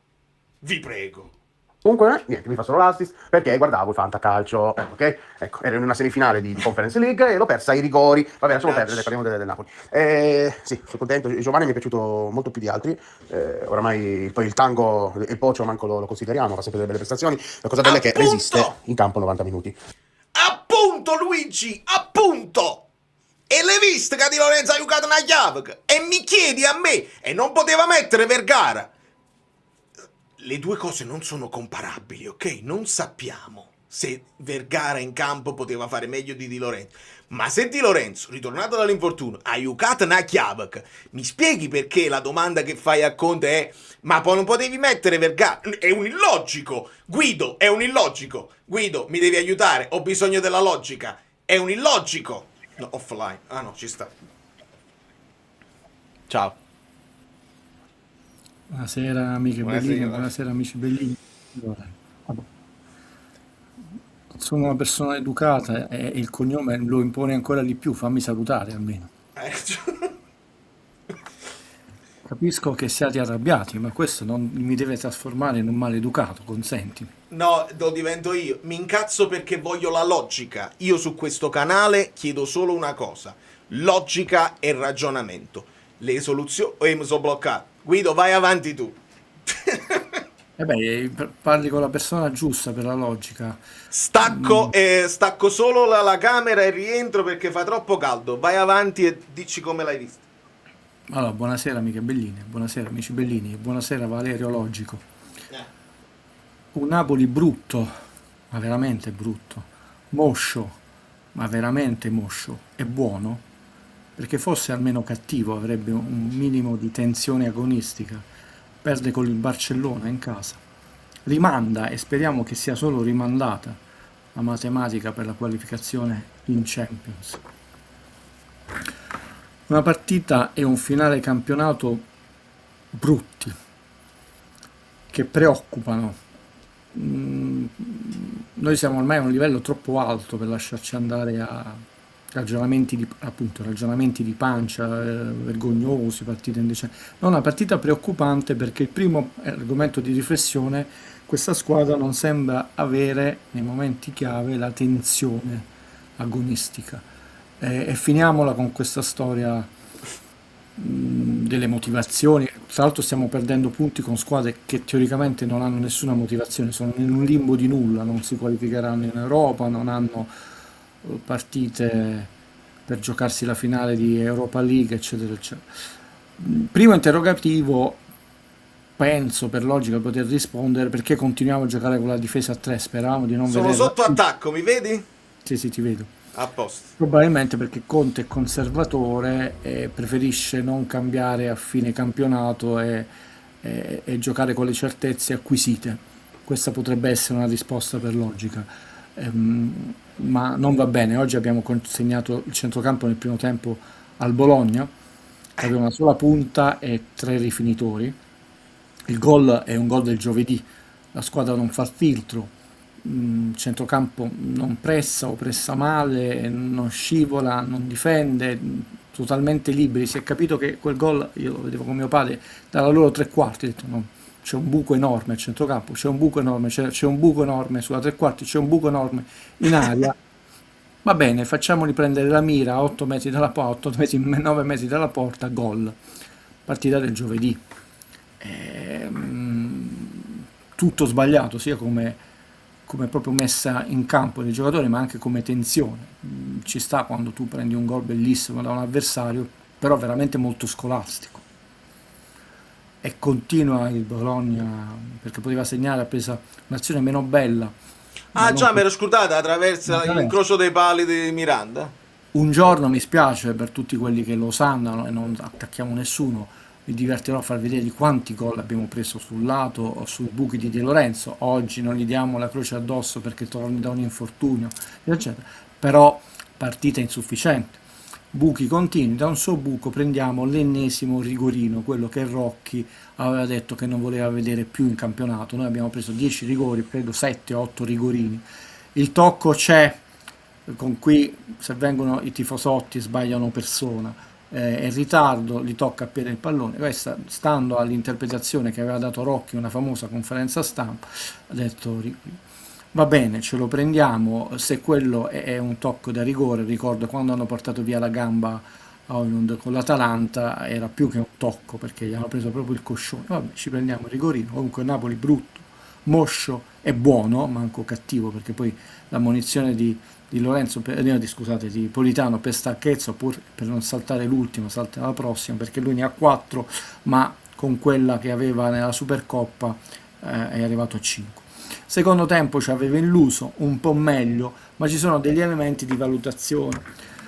Si spera che alcuni giocatori migliorino, tipo Højlund finisce troppe volte in fuorigioco. Mi ricordo che lo faceva Osimhen e si innervosiva. È importante cominciare a valutare la linea, e glielo indicavano sempre Conte out, perché immagino quanto ci sarà adesso Conte out, e Oriali. Non attacca bene il primo palo, perché oggi Guti messo un bel cross là. Santo, gli hanno fatti cross, si può migliorare da questo punto di vista, ma rispetto al passato, dove o venivano ribattuti i cross nelle nostre esterni alti, se no qualcuno potrebbe riprenderci per una dizione sbagliata, o finivano in fallo laterale dal lato opposto, no, filtravano. È vero che c'è stato qualche bel intervento del portiere avversario, però poca cattiveria, poco tempismo, poca lucidità. Lì Inzaghi sarebbe andato, Inzaghi dei bei tempi, a nozze. Però è un fuoco di paglia, perché si è visto che il Napoli non aveva più. Altro elemento di riflessione: la mancanza di Anghissà è dovuta a questioni interne, a questioni societarie. Non posso darvi risposte a che Conte si è arrabbiato, veramente è uno stato di forma pessimo, però io qui ci metto un asterisco. È una cosa che vi sto dicendo da tempo. Ho capito che adesso si sta facendo un discorso che manco risparmiassero le persone i soldi di casta loro, il Napoli risparmia qua, risparmia là, ma il buco che noi perdiamo con Anghissà è enorme, e lo stiamo vedendo per tutto questo campionato, di quanti gol sta prendendo il Napoli, di quanto peso anche Anghissà in ciabatte, anche svogliato, anche fuori forma, dia alla squadra. E un Napoli con e senza Anghissà sono due Napoli totalmente diversi. Io non so darvi la risposta perché non stia giocando neanche un minuto come oggi.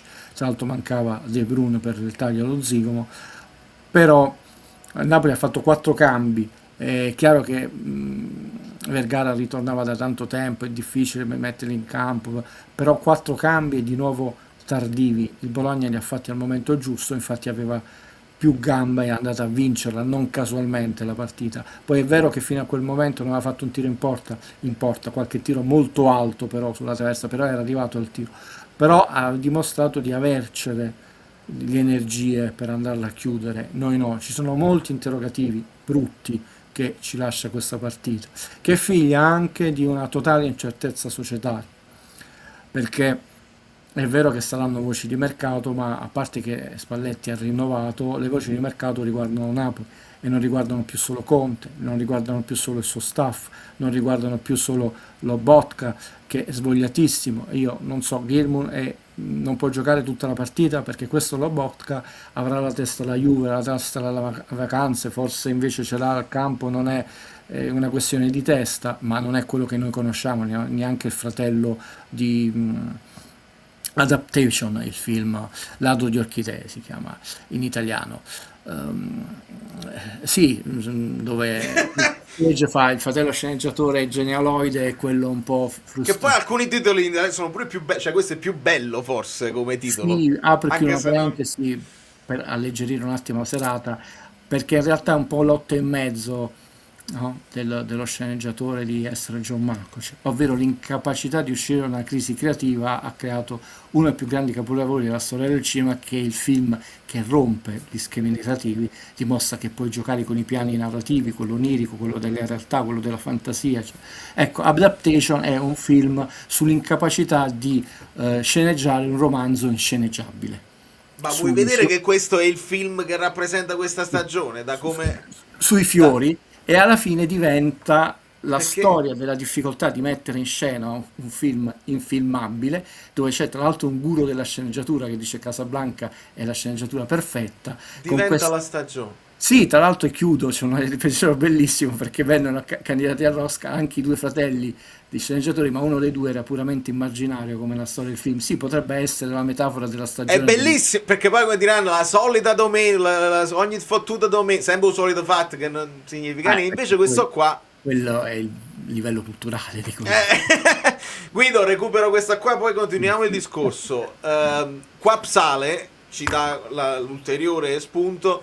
Adesso dobbiamo giocarci la Champions a Pisa a mezzogiorno, contemporanea con col derby e con tutte le altre squadre che si giocano la Champions. Da me saranno le 4 di mattina da lui, cornuti e mazziati. Io mi devo svegliare alle 5:30 perché poi un'ora per almeno lavarmi gli occhi. E noi abbiamo una grandissima tradizione di partite a mezzogiorno. Questa è una riflessione, amiche e amici bellini, importante da fare a ampio raggio. Mettiamo da parte un po' il fatto che il Napoli si è complicata la vita e quindi giocherà come è giusto che sia in contemporaneità con le altre squadre. No, sono le chiavi del canale che quando mi leggono nel pensiero.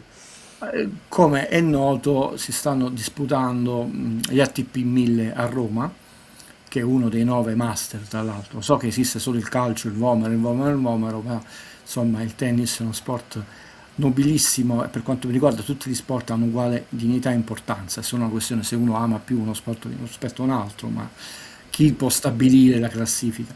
E quindi per Roma è un momento molto importante. Sinner si è qualificato, non sapremo chi andrà in finale, però diciamo, potrebbe esserci più che una chance.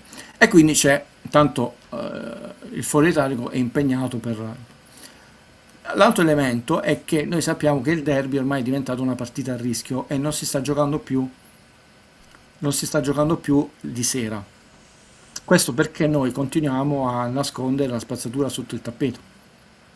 Cioè siamo arrivati nel 2026 dove invece che avere una totale gestione di più eventi sportivi e sicurezza, che per Roma potrebbe essere un momento di grandissima gioia e attrazione e diciamo i fari puntati in modo virtuoso sulla capitale, tu innanzitutto non puoi giocare la sera perché le botte che si sono date lì. È difficile gestire due eventi sportivi di questa portata, allora devo spezzetti e metti il calcio alle 12:30. Ovviamente quindi vediamola alla fonte, non è una punizione del Napoli, è che adesso noi siamo arrivati al punto tale che questa è l'organizzazione nella capitale di questi due eventi sportivi. Continuiamo a mettere la spazzatura sotto il tappeto, sono 4 scemi. E quindi noi abbiamo la narrazione che sono 4 scemi. Sono 4 scemi, ma non puoi giocare alle 20:45. Mamma mia, infatti. Pensa alla contraddizione. Eh sì, e il Napoli adesso deve giocare alle 12:30 e sappiamo che è un orario a noi particolarmente gradito anche per i risultati. E si deve giocare. Io vi avevo detto, ma non... Poi se Valerio fa vedere qualche schemino, che questa squadra non aveva più di 77 punti nelle campe. E lo dico da studioso. Fu 77 che fece Gattuso, mi ricordo bene. Io di 77, sì, e 79 Spalletti. Però fece 43 punti il girone di ritorno. E al massimo farà 76. Io dissi non ne ha più di 77, quindi se farà 76 qualcuno potrebbe dire Guido ti sei sbagliato di un punto, perché la sindrome della Jalapa diventerò un meme per questa cosa qua, va bene. La Juve più di 75 ne farà 74. La sfida è con il campionato, quindi se la Juve ne fa 74, io ho detto più di 75, potrà dire hai sbagliato di un punto, però questo è un elemento di riflessione, nel senso che questa squadra non ha avuto la capacità di fissarsi degli obiettivi nel giro di ritorno, ad esempio avvicinarsi ai 40 punti, cioè lo sport è fatto di obiettivi, è fatto di record che vengono battuti da chi viene dopo, è fatto di crescita, è fatto di sconfitte, come dice sempre Velasco, è fatto di avversari. Sì, io non posso... Leggi Valerio, scusa. No, diceva Angela, non potrebbe essere stanco, l'ho visto veramente giù. Infatti io ho detto Può avere la testa la Juve, può avere la testa qualche problema, può essere perfettamente concentrato, forse non si è sentito, ha semplicemente le gambe scariche. Però ho detto non è neanche il fratello di Adaptation, quindi forse è entrato adesso. Non lo sto criminalizzando, però è evidente che non è il Lobotka meraviglioso che... Cioè, qua non si fanno processi, se no mi sarei messo la tonaca, non si stracciano tesserini, si cerca di capire nei limiti del possibile se riusciamo a capire, però proviamo a interrogarci con grande serenità e onestà, cercando veramente di mettere sul tavolo più ipotesi. Quello che possiamo valutare sono delle prestazioni indubbiamente scadenti, non ci nascondiamo, ma molto scadenti, molto opache, e non è per il fatto che Conte non c'ha gioco, perché com'è possibile che a tratti tu sei anche dominante, cioè per un breve periodo della partita tu hai messo le corde in Bologna, quindi tu hai la capacità, nonostante hai squadre che pressano alto, si chiudono, cioè, di riuscire a trovare situazioni per aprire la scatola, no? Ma tu non hai questa tensione sportiva per essere costante all'interno di una stessa partita, all'interno di uno stesso mese, all'interno di uno stesso campionato. Questo è il succo, perché se no è troppo facile andare in un altro canale dove urlano Conte out e abbiamo risolto il problema. E secondo me non è così facile, perché se no, se fosse quello avrebbero risolto il problema, andiamo avanti. E il problema è molto più complesso, come una società. Conte se ne andrà, faremo contenti il 99,99% dei miei colleghi, il 99% dei tifosi, e siamo a posto. Però lui che cosa aveva detto? Che vogliono lasciare una società più forte dove tu non sei di passaggio. Noi dobbiamo accettare il fatto che questo non lo è. Il Napoli Primavera, che non viene mai nominato perché molte cose di De Laurentiis non devono essere nominate, il figlio, cose, cioè, lotta per l'ennesimo anno per non retrocedere, farà i play-out, quindi retrocede, va in primavera di Serie A, poi retrocede. Il Bari farà di nuovo, seconda stagione, negli ultime 3 volte, i play-out per non retrocedere. Conti andrà via per la gioia di tutti voi e non abbiamo piantato manco un chiodo di nulla, no? Di un centro sportivo, di un fax, eccetera. Siamo ancora una società trampolino. Perché vogliamo far andare via Conte per la gioia di tutti? Ok, perché è scarso, cioè. Però noi dobbiamo anche dire, la società che Conte lascia ha sbagliato, non fa i cambi, ha sbagliato il mercato. Lui è andato a dire pagate il doppio, Lucca, di quanto è il valore di transfer market, che li gonfia. La società oggi è la stessa di 2 anni fa, da un punto di vista mediatico, da un punto di vista del rapporto con le istituzioni, da un punto di vista delle fragilità, e ovviamente quelli diranno Guido ma ci ha fatto vincere 2 scudetti, è un altro discorso, si è rotta la lavatrice, devo riparare la lavatrice, quella è la lavastoviglie, poi parliamo della lavastoviglie, la lavastoviglie funziona, meno male, ma si è rotta la lavatrice. Poi se volete lavare i piatti nella lavatrice potete farlo, non so come ne uscirebbero.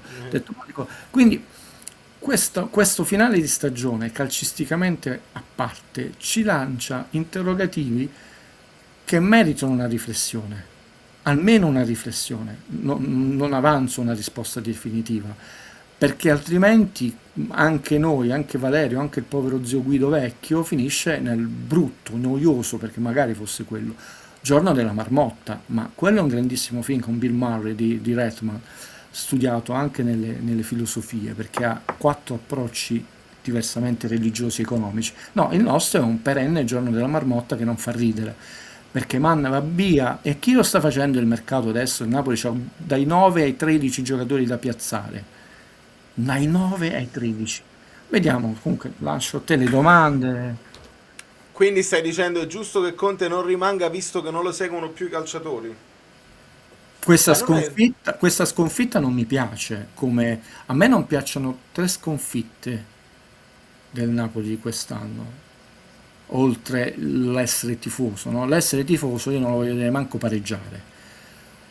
Non mi piace la sconfitta con l'Udinese, io accetto quella col Milan, non da tifoso, da analista. Da tifoso io manco un 2-1 giocando male mi sta bene, vincendo, cioè, io lo voglio vedere sempre vincente, spettacolare, ma quello è il tifoso, perché era in piena emergenza, addirittura ha dovuto far giocare Marianucci che prende 2 buchi, ci può stare, diciamo, non è una sconfitta imputabile a Conte. Col Torino, squadra che tornava dalle nazionali in piena emergenza, non c'era Marco McTominay, non è, col Torino non puoi perdere in quel modo, però diciamo, Con l'Udinese no, qualcosa non c'è stato. Col Bologna fuori casa ci può stare. Perché a quel punto se non c'è riuscito lui, non c'è riuscito Riali, non c'è riuscita la società, purtroppo lì si è rotto qualcosa, e tant'è vero che poi sono stati ceduti dei giocatori perché devi sanare lo spogliatore. Ci sta con la Juventus, con tutti i torti subiti, con l'Atalanta, cioè non mi sta bene la sconfitta con la Lazio, non mi sta bene la sconfitta di oggi, perché sono sconfitte dove non hai la tensione sportiva, e Conte deve essere bravo, non come lo era Sarri, a far migliorare da questo punto di vista i suoi giocatori. Non sto condannando né lui né nessuno, però sono sconfitte molto più gravi, perché se con il Bologna dovevi andare a quella rottura, altrimenti non avresti avuto quella reazione, non avresti vinto la Supercoppa. Non è questione che uno è forte e uno è meno forte. Queste sconfitte sono brutte e mi preoccupano molto, perché sono quelle vittorie, e invece sono diventate neanche pareggi, sconfitte, dove tu vedi quel cambio di mentalità che sarà importante, sarà un punto di partenza per le stagioni successive, quel famoso salto di qualità. Non solo non c'è, ma c'è una regressione, e quindi mi preoccupa, perché diventa un giorno della marmotta, tutta quella narrazione che poi tu vedi, l'esame di maturità, perché adesso è sparita nella narrazione, usciamo dalle coppe e si fanno più punti, e non mi metto a mandarvi lo schemetto perché sennò Valerio si offende di tutti gli anni, però ve lo posso dire, perdete una mezz'ora del tempo della vostra vita e vedrete, siamo usciti dalle coppe e la nostra media punti non è migliorata. La vogliamo finire con questa narrazione? No, perché poi si faranno gli schemini, dove Napoli, no, la Juve può perdere punti. Allora, queste sono sconfitte che mi preoccupano, perché sono quegli elementi da cui veramente partire in modo positivo, detto da questo momento, questo salto di qualità l'abbiamo fatto, e poi te la giochi in quelle scontri decisivi, in quelle partite dove puoi essere stanco dopo un ciclo molto lungo. Ma questi inciampi sono un Napoli vecchio che abbiamo già visto, e Conte doveva essere bravo a chiudere questa pagina storica di questo Napoli vecchio.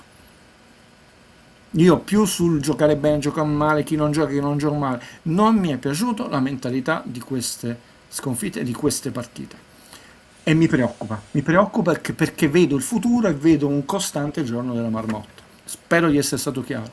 No, perché poi i discorsi che sto sentendo oggi sono gli stessi che si facevano per Garcia, uguale. Perché non vorrei che ci fermassimo troppo, ma ti ricordi, solo no? sul modulo, Valerio. Con Conte queste partite che abbiamo perso non l'avremmo mai perse, e invece è proprio quello che fa più male oggi. Volevo ringraziare Silvio che dice: vi voglio nello staff del Napoli l'anno prossimo. Spoiler alert, non succederà. Diciamo, Valerio c'ha lo 0,1% di possibilità, io il meno 20. No, me la faccio, vediamo i mondiali. E ringrazio ancora Tore che dice 253 giorni Guido ancora in piena fascia asteroidi. Io mando a Tore, poverino, e anche i poeti estinti, l'aggiornamento dei giorni. Quello Valerio dovrebbe mettere invece che il countdown, perché così dici che chiaramente qualcuno nuovo dice: ma che è questo numero? Fa più impressione. Ascoltiamo questo vocale che avevo lasciato a metà. Giovanni mi è piaciuto molto più di altri, oramai poi il tango e il Pocio manco lo consideriamo, fa sempre delle belle prestazioni. La cosa bella è che resiste in campo 90 minuti, che è una cosa fondamentale, e li tiene tutti in campo, è una cosa molto bella. Højlund mi ha deluso, basta, non mi ha fatto il gol per il Fanta, quindi lo scambiamo con Gimenez del Milan il prossimo anno. Un saluto a tutti, e purtroppo ce l'ho un pochettino con Savic, che sul primo gol al posto di inginocchiarsi all'avversario non dava una mano, lo prendeva. Va bene, dai, ciao a tutti. Portiere? Maluccio oggi. Pure io sono convinto che qualcosa si poteva fare in più. Maluccio? Serenamente. No, anche sul terzo gol non è tanto la respinta, poco reattivo. Sai, ha fatto un tiro in acrobazia per buttarla dentro, però il tiro non è fortissimo e non è angolatissimo, no? Io immagino, conoscendo i miei polli, anche perché c'è tutta una narrazione tossica, perché devi parlare male per evidenziare Meret, che si soffermeranno sulla ribattuta, però il tiro è forte, invece il gol che prendiamo, che non è imparabile secondo me. Non so se sono stato preciso. È vero che lui Sì, li batte all'interno della porta, però a questo tu punto dici proprio sempre sul terzo. è sul terzo, però quella è una rovesciata che tu provi per provare a prendere la porta, la prendi la porta al centro porta e lui gli passa molto vicino. C'è anche da dire che Di Lorenzo fa l'ennesimo buco e lascia una voragine, un giocatore libero di tirare, la porta loro la prendono, lui la respinge, nessuno accorcia, c'è lì, c'è una coabitazione, un errore di molti giocatori. È chiaro che l'elemento che può risultare di più agli occhi è la respinta dentro l'area di Vine, però prima c'è il buco di De Lorenzo. Ascoltiamo il finale. Ah, l'altra cosa che mi sono dimenticato di dire, scusatemi, che bello rivedere il capitano in campo. Che bello, questo gol di punta di puntapiede da vero attaccante, tra l'altro, fa godere. Fa quel fallo in ritardo, ma è anche per la condizione che ha, procura il rigore agli avversari, ma allo stesso tempo c'è da dire che comunque ha fatto un gran gol. Era meglio se segnava Højlund, no scherzo. Buona serata. Vabbè, stava tutte le cose personali del suo fantacalcio su Højlund. Fabio Versatile. Mi è sembrato un amichevole di Di Maro. Ciao Vale, buonasera. A fine maggio, metà maggio, comunque fine campionato. Non riesco manco ad essere incazzato, deluso, che comunque sia. Ormai è andata. L'unica cosa che non vorrei è arrivare dietro la Juve, onesto, sono sincero. Perché poi dopo tutta l'estate non mi filo proprio di sentire. Ma soprattutto perché non si sa quello che andrà a finire sta cosa. Quindi è sempre meglio arrivare secondi. Comunque io ho visto solo Conte stasera che aveva voglia di non giocare alle 12:30 domenica prossima. Quindi forse i calciatori proprio non ci sono più. Però a sto punto è meglio schierare magari chi ha giocato di me, almeno sono meno sovraccarichi. Posto italiano avviare gol su tutti i fronti. Viene a Napoli fa la partita che fa 3 gol, comunque ne ha subiti 2, prende 80 gol a campionato. L'ultima volta che ricordo che un allenatore ha fatto 6 punti a Napoli si chiama Sarri e l'anno dopo è venuto ad allenare in Napoli. Quindi spero con tutto il cuore che non succeda, se no qui italiani, ma proprio perché io non sopporto proprio. Ma non lui persona, lui come allenatore. No, ne fece 4. Perdemmo a Empoli, facemmo 2-2 in casa, andammo sotto di 2 gol e poi ne facemmo 2 e De Guzman si mangiò anche il 3-2. E stavo proprio allo stadio, quindi me lo ricordo. 4 Vabbè. punti. Vabbè, Oh. Sarà così. No, però me lo immagino, no? Visto che sconfitta con la Lazio e si è cavalcato tutto il discorso di Sarri, adesso me lo immagino tutto il ritorno di Italiano, che è un nome che era sparito nell'ambiente Napoli, visto che Italiano 10° posto, stava scivolando sotto al Sassuolo, eccetera, eccetera. Non se ne è parlato per qualche mese, adesso mi immagino che se ne potrà parlare di nuovo.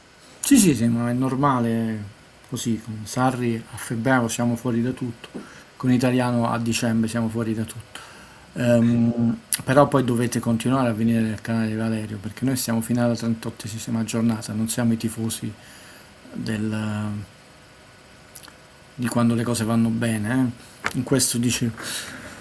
Cioè c'è molta incertezza, anche la questione di Manna, la figura centrale, quella del DS, perché ripeto il Napoli ha tantissimi giocatori, cioè c'ha un esercito, a prescindere dalle incertezze, che adesso si parla anche di Beckham, incertezza, ma la gente se l'è dimenticata di quante persone, perché c'è Ambrosino che tocca, e non...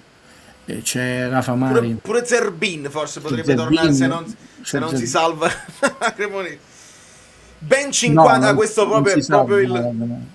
No, è proprio il messaggio che parla della rosa. Ben 50 in rosa a luglio. Cambierei tutte le carte in tavola. Dovrà pure esserci una formula vincente nascosta tra i filtri e le sigarette. Nando, ma non lo so se tra i filtri e le sigarette ti riferisci a Sarri, perché di solito si lega l'idea delle sigarette a Sarri. Sì. Lindstrom è un altro che tocca. Allora, possiamo fare un discorso serio delle persone, perché poi la gente non riesce proprio a valutare, no? Sembra godere che tu ti liberi da Lukaku. Il problema non è che Lukaku va via Lukaku. Il Napoli non è una società enorme, quindi io ho sempre detto ci sta che tu possa sbagliare un acquisto, ma se fai 7 acquisti, diciamo 5, non è che devi prendere tutti Kvara, perché magari, cioè tu, insomma, una squadra che becca 7, a parte che non so se ci sono in Europa 7 Kvara, poi che prendi a 11 milioni e lo vendi a 80, sottopagato, sregalato al PC. Voi mi avete attaccato su questo, cioè, è un'ottima plusvalenza, sia chiaro, ma Kvara non lo puoi vendere 80. Però 5, non voglio dire manco Callejon, perché tu ti metti per 7 anni tranquillo, però dei buoni giocatori, ne sbagli uno e uno un po' deluso. Noi abbiamo preso tante delusioni. Il problema di Livingston, che il prossimo anno è il 4º anno, quindi il Napoli, ammortizzando il 40 e il 30% i primi 2 anni, ha impegnato delle risorse economiche in questi 3 anni che non hanno portato nessun valore né a se stesso in campo, con gol, assist, anche non un rigore, un fallo laterale guadagnato, e neanche in altre squadre. Dice, vabbè, che me ne frega, è andato al Chelsea, non ha fatto bene, non è andato al Chelsea, lo so benissimo, per dire. Lo so, però non si è nemmeno, non dico rivalutato, non ha nemmeno eroso la svalutazione.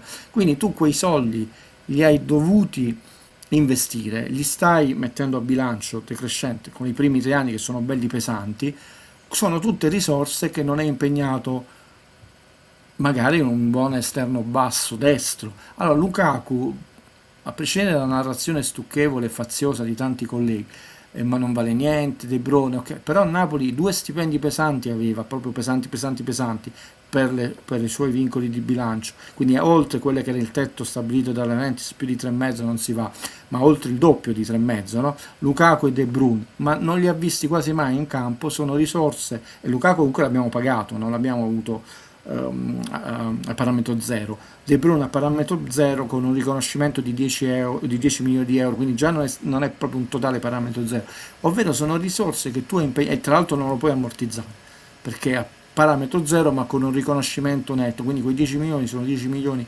che non fai 4 milioni, 3 milioni eccetera. Sono risorse che tu non hai potuto destinare a un esterno alto per sostituire Kvara, che non è mai sostituito.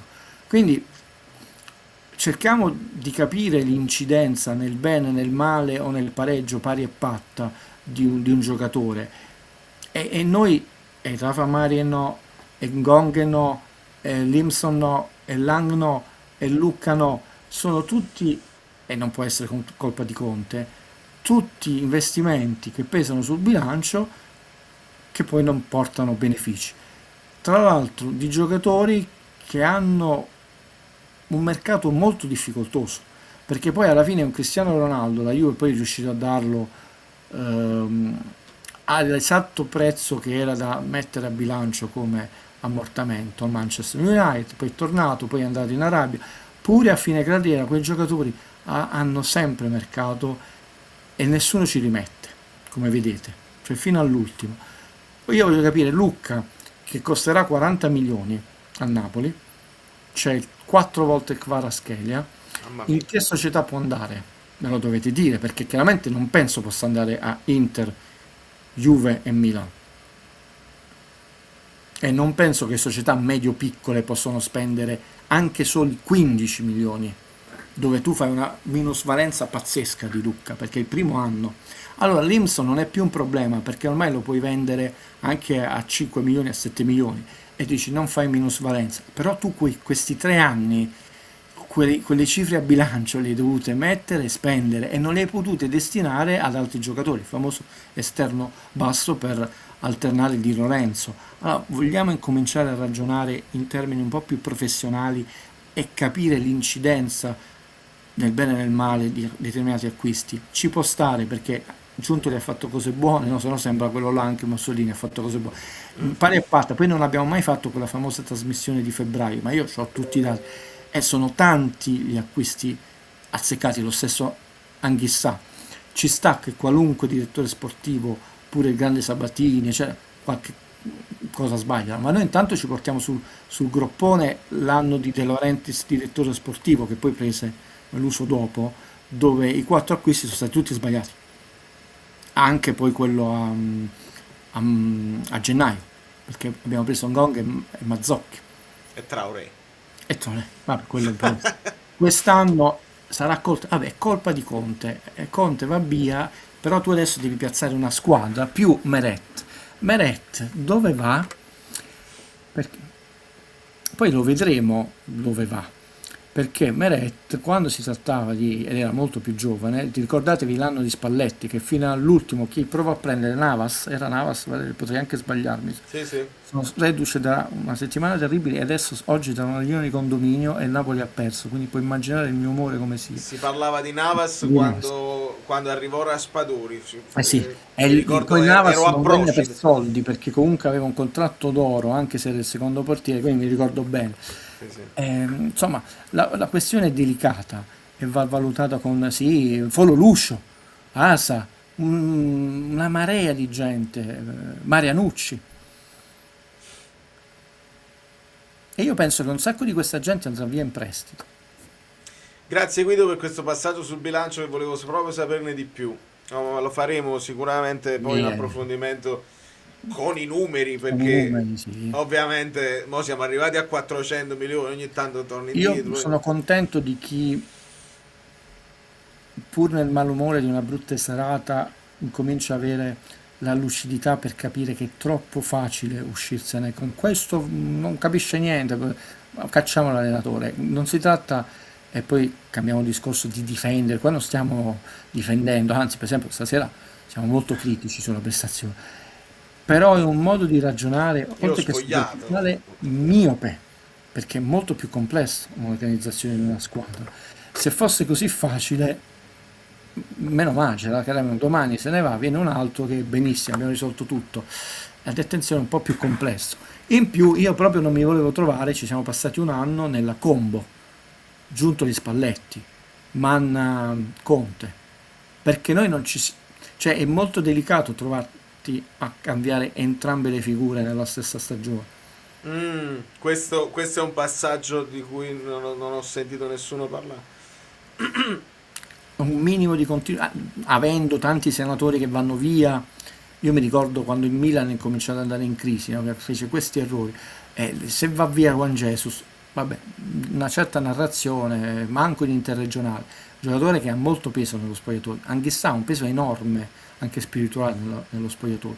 Andasse via Lobo, cioè, poi tu ti trovi due giocatori, andrà via Elmas che ha quasi 250 presenze, casomai non viene visto da certi tifosi, però ho detto, quindi ti trovi una squadra che ormai ha pochissimi senatori, rimane Di Lorenzo e Rachmani, forse.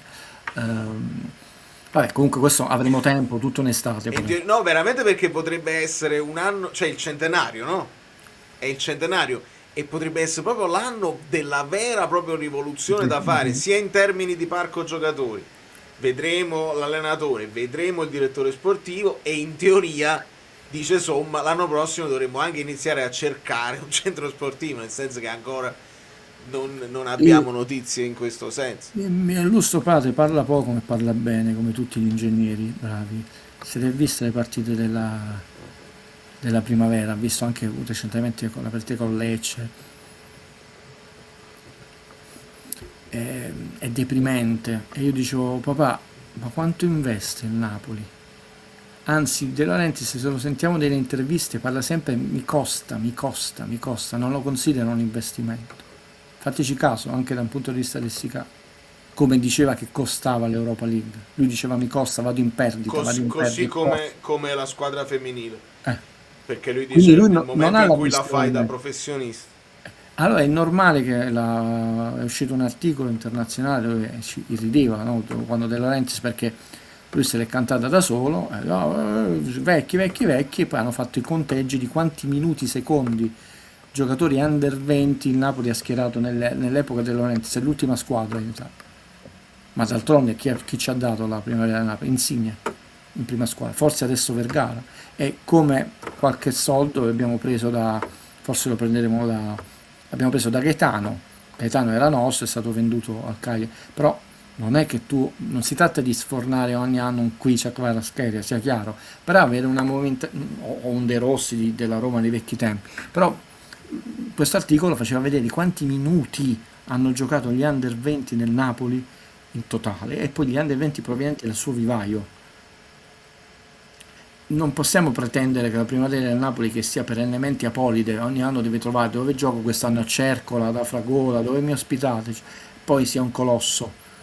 E non perché non nascono talenti nel territorio campano, perché ne nascono, ma ovviamente se tu lo vedi come un costo, una perdita, e non un investimento, non hai una filosofia aziendale, non lo sto criticando, io parlo sempre di filosofia aziendale, beh, poi non puoi sperare nei miracoli, perché il grande campione nasce dalla casualità. Una generazione media di giocatori buoni, quindi lì non ci puoi fare niente, Valerio, o nasce o non nasce, però su 1000 giocatori te ne escono ogni 5 anni 5 che ti puoi vedi un rapporto bassissimo, però fai mercato, no? Ragazzi, ma se tu hai pochissimi ragazzi che hanno già difficoltà perché comunque non hai questi investimenti, non puoi sperare che ti escono tanti giocatori medi. Questo è un fattore. Il Como sta investendo tantissimo perché ha tantissimi soldi, perché si è posto il problema, questa è programmazione. Io quest'anno devo andare in Coppa, non mi frega niente degli italiani, tutti stranieri, Fabbrica l'anno prossimo, avendo le liste diverse tra UEFA, Italia, eccetera, devo avere determinati parametri e me li vado già a comprare e investire l'anno prima. Perché sennò poi mi trovo. Perché loro l'hanno programmata la Coppa quest'anno, non è casuale, non è miracolo Como. Se andiamo a vedere negli ultimi 3 anni quanto hanno investito e quanti aumenti capitali hanno fatto, si programmano le cose. Poi la palla è rotonda, eccetera, va bene, però puoi anche limitare questa casualità della palla rotonda, cioè su 10 anni se hai un certo tipo di organizzazione, pianificazione, investimenti, la palla rotonda è un anno, gli altri 7 anni più o meno hai fatto pari a parte, e un anno addirittura sei andato al di sopra delle tue possibilità, ma sta palla rotonda mi sembra di nuovo una semplificazione. Sarao e Vergara, se Ma avessimo tu lo un stai vedendo in sistema... Barcellona, Valerio? Ma quanti giocatori tutti ventenni, ma ovvio, investono da morire. È chiaro, ma lo stesso lo sta facendo il Bayern, anche se non nascono direttamente da loro, ma se li prendono giovanissimi appena intravedono il talento e se lo crescono poi nelle loro... Tant'è vero che mo pare abbiano messo gli occhi sul fratello di Kva, che ha un talento. Sarao e Vergara, se avessimo un sistema tattico organizzato bene, sono giocatori che possono iniziare a mettere esperienza in prima squadra. Ma secondo me non è, anzi, fin troppo esasperato il sistema tattico del Napoli. Per esempio oggi è fin troppo prudente la partita del Napoli. Eccesso di prudenza ci è costata addirittura una sconfitta alla faccia. Però hai capito, io questo non ho capito, Guido. Eccesso di prudenza, però hai messo Giovane là al posto di De Bruyne invece di Elmas. Però là evidentemente ci deve essere anche il discorso. Ci sono delle cose che noi non sappiamo. Quelle. Perché non me lo spiego proprio tatticamente. Posso farti un esempio? Sì. Rapido, indolore, rapido, per una volta lo sono. Paris Saint-Germain col Bayern Monaco. Quanto mi aiuta il cinema e la pallacanestro a vedere le partite. Al secondo rinvio sbagliato, Guido, vabbè, noi non eravamo insieme a vedere, io stavo con mio papà, dico... non può essere. Al terzo rinvio sbagliato ho detto, non è una giornata storta, e ho cominciato a vedere come si organizzava e mi sono ricordato la partita di andata che poi hanno accusato lì che stai vincendo 5-2, poi il giorno dopo è uscita la verità. Per limitare le scorrimbande su quel lato hanno scelto tatticamente, ecco, il cinema, ci sono famosi film alla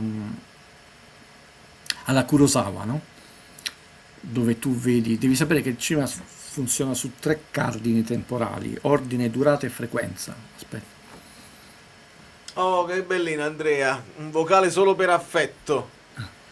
E Grazie, arriva adesso appunto, lo la sentiamo. frequenza è quante volte viene rappresentata un'azione all'interno del film. Può essere una volta, la stessa azione una volta, o la stessa azione più volte, o più azioni una volta, più azioni più volte. Questa cosa ti apre molto la mente. Allora lì ho detto, è troppo, chiudo, troppo precipitoso dire il portiere scarso sta sbagliando. Allora a volte vi invito a essere meno di pancia, meno precipitosi. Conte scarso, strappiamo il tesserino, quello non ha capito niente, perché casomai dopo una settimana si scoprono che Hamsik aveva problemi alle tonsille e si è fatto tutto un anno con la tonsillite e poi si è operato. mi ricordo il passato, fatto vero, non sto mancando di rispetto di parola, si scopre che Vergara aveva la fascite, giocava male, pur giocando bene, no? Però Sì, sì. sul dolore alla fine si è dovuto fermare. Qua trattiamo tutti come imbecilli dall'alto della nostra scienza calcistica, dal nostro divano, e questo secondo me, oltre che proprio sciocco, è un po' presuntuoso. Io non sto capendo delle cose in questo momento, ascoltiamo il vocale e ti dico, non le sto capendo perché, come tu mi dici, apparentemente non hanno logica e sono controproducenti. Spero un giorno di capirle perché mi mancano dei pezzi. Credo che non le capiremo perché Forse. Andrea. Se non puoi vincerla, bisogna pareggiarla. Però stasera non ha funzionato. Ma che va già a vincere? Ragazzi, sono qua per supportare Valerio, Guido e noi appassionati che, nonostante tutto, ci facciamo vedere una cirrosi epatica. Vogliamo i like, per affetto. Ah, Vale, sono Varon, Andrea Giuliano. Il dottor Varon. Tu dici Varon, ma io ormai ti chiamo dottor Varon. Guido, quella frase, la famosa frase, se non la puoi perdere, se non la riesci a vincere, almeno non perderla. Non lo so, su certe frasi vanno proprio sui denti, scusate l'espressione, i tifosi.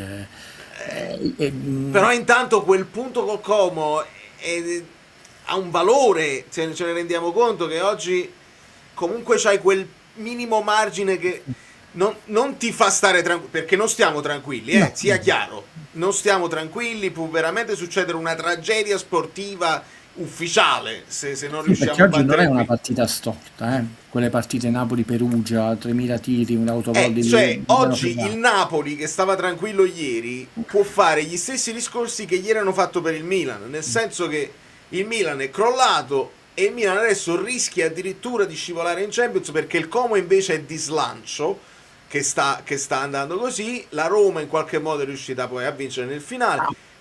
Apparentemente per gli stessi motivi, ovvero che il Milan dopo la sconfitta col Napoli, perché forse un pizzico ci crevano, il Napoli dopo la partita col Parma, con l'aggravante, io non conosco nel dettaglio la situazione del Milan, non conosco quella degli azzurri, figuriamoci quella del Milan, quindi leggo quello che potete leggere tutti. Questa incertezza, firma o non firma, si devono vedere, aspettiamo fine campionato, anche questa cosa, si aspetta la qualificazione, disse Mimmo Caratelli, ma quell'uomo, ma quanto è geniale, ma quanto è un faro di saggezza, ma non adesso, l'ha detto prima della fine del girone di andata, se ci crede, se è convinto, quindi prima della vittoria della Supercoppa, Valerio, per questo è un maestro assoluto di giornalismo, quelle persone se ne trovi una ogni milione. Per me quell'affermazione fu illuminante e io la sposo in pieno perché penso alla stessa maniera, è una cretinata il fatto si qualifica o non si qualifica, Guido, ma è importante per il bilancio, ma se tu, a parte che è un contratto triennale, credi nel lavoro di un allenatore, nella sua mentalità, tra l'altro una carriera tra giocatore e allenatore che non la dobbiamo raccontare né Valerio né io, ma veramente possiamo soffermarsi su una singola partita, un punto in più, un punto in meno, è un po' paraculo uscirsene così. E invece quando Mimmo Caratelli parla lascia sempre un segno, non c'è sta niente, come quella famosa frase, ma lei viene qui a fare il padrone, non il presidente, detto con educazione, con garbo, con semplicità, ma incisività.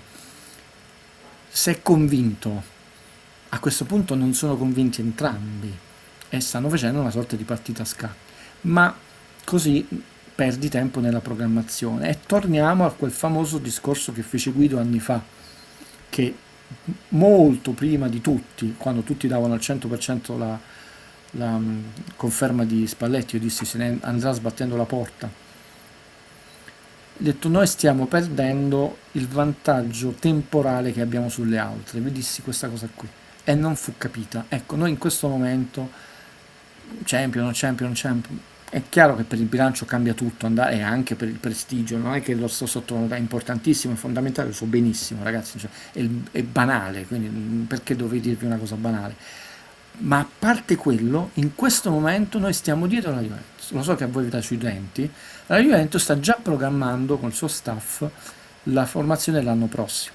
Quando io vi ho detto l'anno prossimo scudetto se lo giocano Juve e Inter, Io voglio vedere il Napoli come se deve rifondare tutto, come si può giocare, e stiamo perdendo tempo. Poi Conte si qualifica, sta a 76 punti. A 76 punti, poi questa settimana rimando, poi a fine maggio si incontrano, e là Manna rimane ormai, e noi stiamo perdendo tempo. Quando l'Inter sta già programmando la stagione prossima, poi arriviamo a fine mercato con tutti quelli là, adesso il colpo dell'ultimo, io voglio vedere quando mai nella nostra storia l'ultimo giorno del mercato è arrivato, e stiamo questo giorno della marmotta. Adesso è molto pericoloso che noi stiamo perdendo tempo rispetto a due squadre. Una ci sta avanti di 15 punti, l'altra di 2 punti dietro, quindi sta facendo più punti nel girone di ritorno rispetto a noi, e sono elementi su cui secondo me va fatta una seria, onesta e serena, ma anche lucida riflessione. Corretta questa riflessione di Gigi. Dici, perché se uno ha un contratto triennale deve ridiscutere ogni fine anno? Allora si facessero contratti di un anno, prendi i vantaggi in caso di esonero, ma non sei mai realmente vincolato. Questa è una domanda tanto semplice quanto cattiva, ma non cattiva perché è cattiva. Io non sono quello per le domande cattive, le domande scomode, perché andrebbe fatta a chi di dovere, non a Conte, perché questa storia noi l'abbiamo vissuta sempre. Il famoso contratto di Sarri di 3 anni, e poi si mise in discussione, e poi devo ringraziare mio figlio, l'aumento, poi il secondo, il terzo anno voglio diventare 2 anni, e poi era 1+1 di Benitez. Voglio arricchirmi, mi ricordo. Sì. Cioè, noi qualunque tipo di contratto, e clausola, non clausola, quindi noi li abbiamo avuti tutti. Il 5 anni di Sarri che era 3+2, l'1+1, 0+2, tutti. Però mi è piaciuta molto questa riflessione, faccio un applauso. Alla fine, se ci riflettete, non è neanche una questione di contratto, perché teoricamente non dovremmo neanche parlarne, hai detto tu, se ne vuoi andare ti dimetti e te ne vai, non è che sei costretto, però ho detto non è stato mai questa la cosa, perché noi abbiamo avuto veramente tantissime formule De Laurentiis, però ogni anno è stata sempre la stessa storia, con chiunque. Con chiunque. È un altro elemento di riflessione che se ne dica, perché a parte Sarri, che ormai sono passati tanti anni, ormai i nostri allenatori al massimo restano 2 anni, al massimo, perché 2 anni a fatica Spalletti, 1 anno e mezzo, ma nemmeno fatica Ancelotti, 1 anno e mezzo Gattuso, 2 anni, speriamo di più, o non lo so, Conte, mezzo anno lo sappiamo, Garcia, Mazzarri, quindi questo Benitez 2 anni, solo Sarri, a parte il Napoli degli inizi, degli albori, quello di Mazzarri, ma quelli veramente non possiamo passare 20 anni fa. Cioè. Conte è indifendibile, chi lo vuole l'anno prossimo sulla nostra panchina non capisce i danni che fa se resta. Chiederà altri giocatori e non valorizzerà nessuno. Però questa è un'affermazione come quella della gente che diceva delle cose sul vaccino, è un dogma, non è una riflessione, la persona è libera di farla, però è un dogma troppo assoluto. Io non amo, solo i Sith e il Vate ragionano per assoluti, e io ero per Obi-Wan, non per i Sith, quindi la rispetto, sia chiaro. Posto Conte, uno tra Farioli, Maresca e Italiano andrebbero benissimo. Sempre, perché è lo stesso... È sempre il discorso che un certo tipo, a parte Farioli non viene, Maresca nemmeno, cioè io non sempre questo fatto che il Napoli che sia particolarmente attrattivo quando tu hai... Io 2 allenatori... Emery perché deve andare all'Aston Villa? Io 2 allenatori volevo. Unai e Emery non ci conoscevamo ancora dopo Benitez, e lo spiegai e venni perculato dai colleghi, perché serviva una continuità di questa visione della stagione, cioè. E c'è chi, e non vi farò mai i nomi dei colleghi, e lo trattò come un imbecille, poi lui rimase al Siviglia, vinse un'altra Coppa UEFA, una Coppettici. E subito dopo, e questo è farina di Valerio perché eravamo in diretta, vennero fatti 20 nomi, io ne feci solo uno, Luis Enrique, perché serviva un nome molto forte e bravo, che avesse una progettualità europea, e mi piaceva come allenatore perché fa bene le 2 fasi, sia quella offensiva che quella difensiva, che se ne dica. Chiaramente dissi subito in diretta a voi, è fuori portata, cioè è un mio desiderio, non è che io ho contatti, ho parlato, vi verrà detto, se dovessi chiedere un desiderio, ho detto io vorrei vedere un altro film di Kubrick, però è morto, no? Ho detto, era... Però noi siamo, vabbè, vengono questi allenatori, non è che noi abbiamo avuto degli scarsoni, cioè Conte non è uno scarsone come non è Ancelotti, comunque sta allenando il Brasile,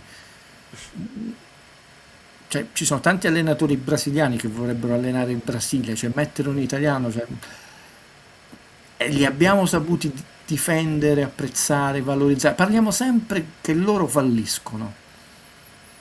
Per una volta vogliamo capovolgere la polarità.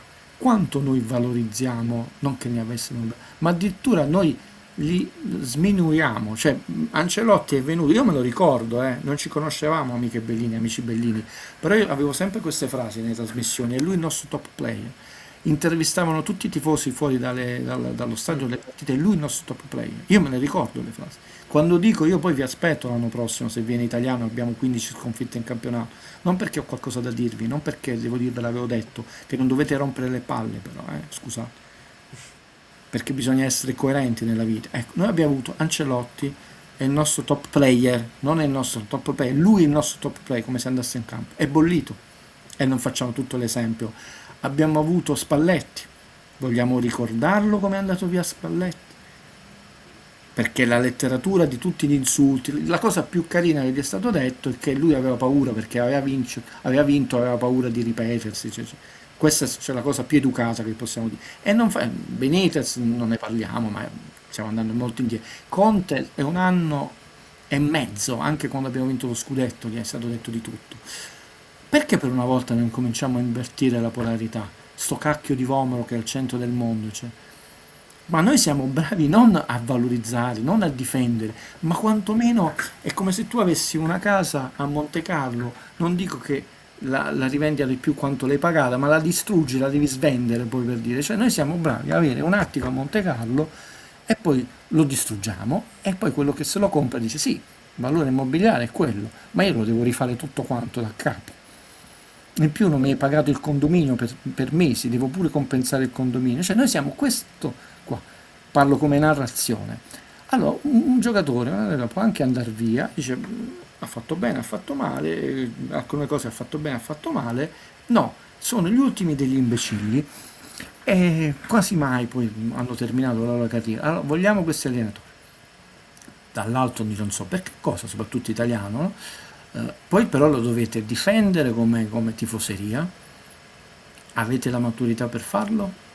Vi aspettiamo, Valerio e io, con molto garbo, non vi diremo nulla se non avete la maturità di non farlo. La società avrà, perché noi non facciamo una conferenza stampa, forse lo zio Guido ci aveva ragione, una cosa segreta che ha detto a Valerio ai poeti estinti. Voi non sapete tante cose che noi ci diciamo, e questa cosa è un salto di qualità. Cioè adesso noi le conferenze non si fanno proprio più, quindi è come se il Napoli andasse in silenzio stampa di fatto, Valerio? È vero, è un silenzio stampa Però permanente. è sempre colpa dell'allenatore, di chiunque, quindi non possiamo accusare Guido difende no, di chiunque allenatore noi abbiamo avuto, e De Laurentiis è stato bravo a portare sulla panchina del Napoli anche signori allenatori, porca miseria, perché però se ne va da Napoli che è un imbecille. Mamma mia, un po' di umiltà. Per Guido è un allarme viaggiare sulla media di 40 gol subiti? Serio, merita una riflessione, l'ho detto. È una delle pedine che noi stiamo facendo una stagione senza chissà, non è solo un uomo lì. Però ha detto attenzione a applaudire perché noi cediamo certi giocatori, perché questi sono giocatori di un grande peso e te ne accorgi quando non ci sono, quanto sono un po' importanti. Noi quest'anno stiamo facendo molto male nella fase difensiva, ma cioè, non c'è bisogno né di Valerio né di Guido, lo dicono i numeri, sia a livello di stagione che a livello, quindi la stagione complessiva, tranne il Supercoppa dove abbiamo fatto 2-0, 2-0, veramente male, e quello casomai non vincerà gli scudetti se è una difesa forte, però comunque è una buona base anche per alcune partite. Cioè tu quest'anno, cioè oggi in casa tu non puoi prenderne 3 da un Bologna che non segna da 4 partite, significa non è la prima partita che fai male, no?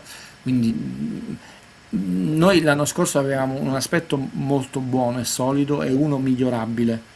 Questa è un'analisi onesta che facciamo. Sappiamo benissimo, il primo non è migliorato, siamo estremamente stitici per come riguarda il numero di gol. Continuiamo a L'anno essere scorso 59 e quest'anno siamo a 54. ma almeno la fase difensiva veramente gli dovevano legare mani e piedi, e quest'anno sta venendo meno anche quello. Detto, va bene, non come alibi, come elementi, che ci sono stati una serie di infortuni infiniti di lungo corso, Con i 3 gol di oggi abbiamo subito più gol dell'Atalanta.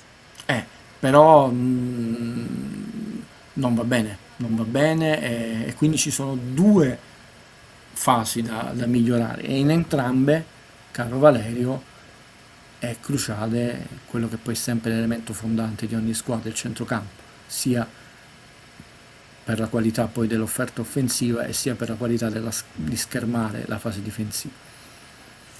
Comunque, volendo poi equilibrare questo discorso, sto guardando un attimo la classifica con i vari estremi, no? La Roma, per esempio, 11 sconfitte, che è una roba inaccettabile, però avendo fatto lo stesso numero di vittorie nostro, 21, e poi solo 4 pareggi, ecco là che sta solamente a 3 punti di distanza. Mamma mia, come si è accorciata sta classifica, non si può guardare. Noi abbiamo la media di 1,43 in stagione, che è bassissima, è la stessa di Garcia Mansardi Canzona, 1,42. Abbiamo 1,10 in stagione, e considera che quella disastrosa di Benitez, mi spiace, fu 1,24 la seconda, no? La seconda stagione di Benitez, che viene sempre rimproverato. Infatti Sarri ripartì da lì, ebbe la lucidità. Questa squadra è fatta all'inizio no, perché voleva giocare con Oltrequartisti. Poi capì, e lo dissero Pepe Reina e Giunto, facciamo 2-5-0 di seguito, ce lo ricordiamo, in Coppa e in campionato. Però lavorò molto sulla fase difensiva, perché poi, come spesso dicono gli allenatori, quella offensiva, quando hai un certo livello di talento, i giocatori devi fare, non dico niente, però poco. La fase difensiva serve molto più organizzazione. Quindi la stagione disastrosa di Benitez è 1,24, adesso siamo a 1,10 stagione, non un campionato. Come campionato siamo a 1,50 come gol in attivo e 1 esatto come gol in passivo. La stagione disastrosa di Garcia è stato 1,20, Garcia Mazzarri Calzone, 1,26. Considera che noi, Spalletti ha fatto 0,81, Spalletti ha fatto 0,73 e l'anno scorso Conte 0,71. Non ho capito questo messaggio. Grazie, cioè, forse perché è troppo tardi come... Vabbè, pure lunedì io poi a me tutti i giorni si sono accavallati, quindi non mi rendo conto. Ottimo da ascoltare, ma in terza e in quarta serata pure c'è la polemica che le cose iniziano troppo tardi, che le puntate delle cose televisive li dividono in due. Sì, c'è stata una polemica. Io poi, come è noto, sapete, non ho la TV in casa. Tra l'altro oggi uno degli argomenti della riunione di condominio non era mia, dei miei genitori, era la riparazione dell'antenna TV, però per i miei genitori serve.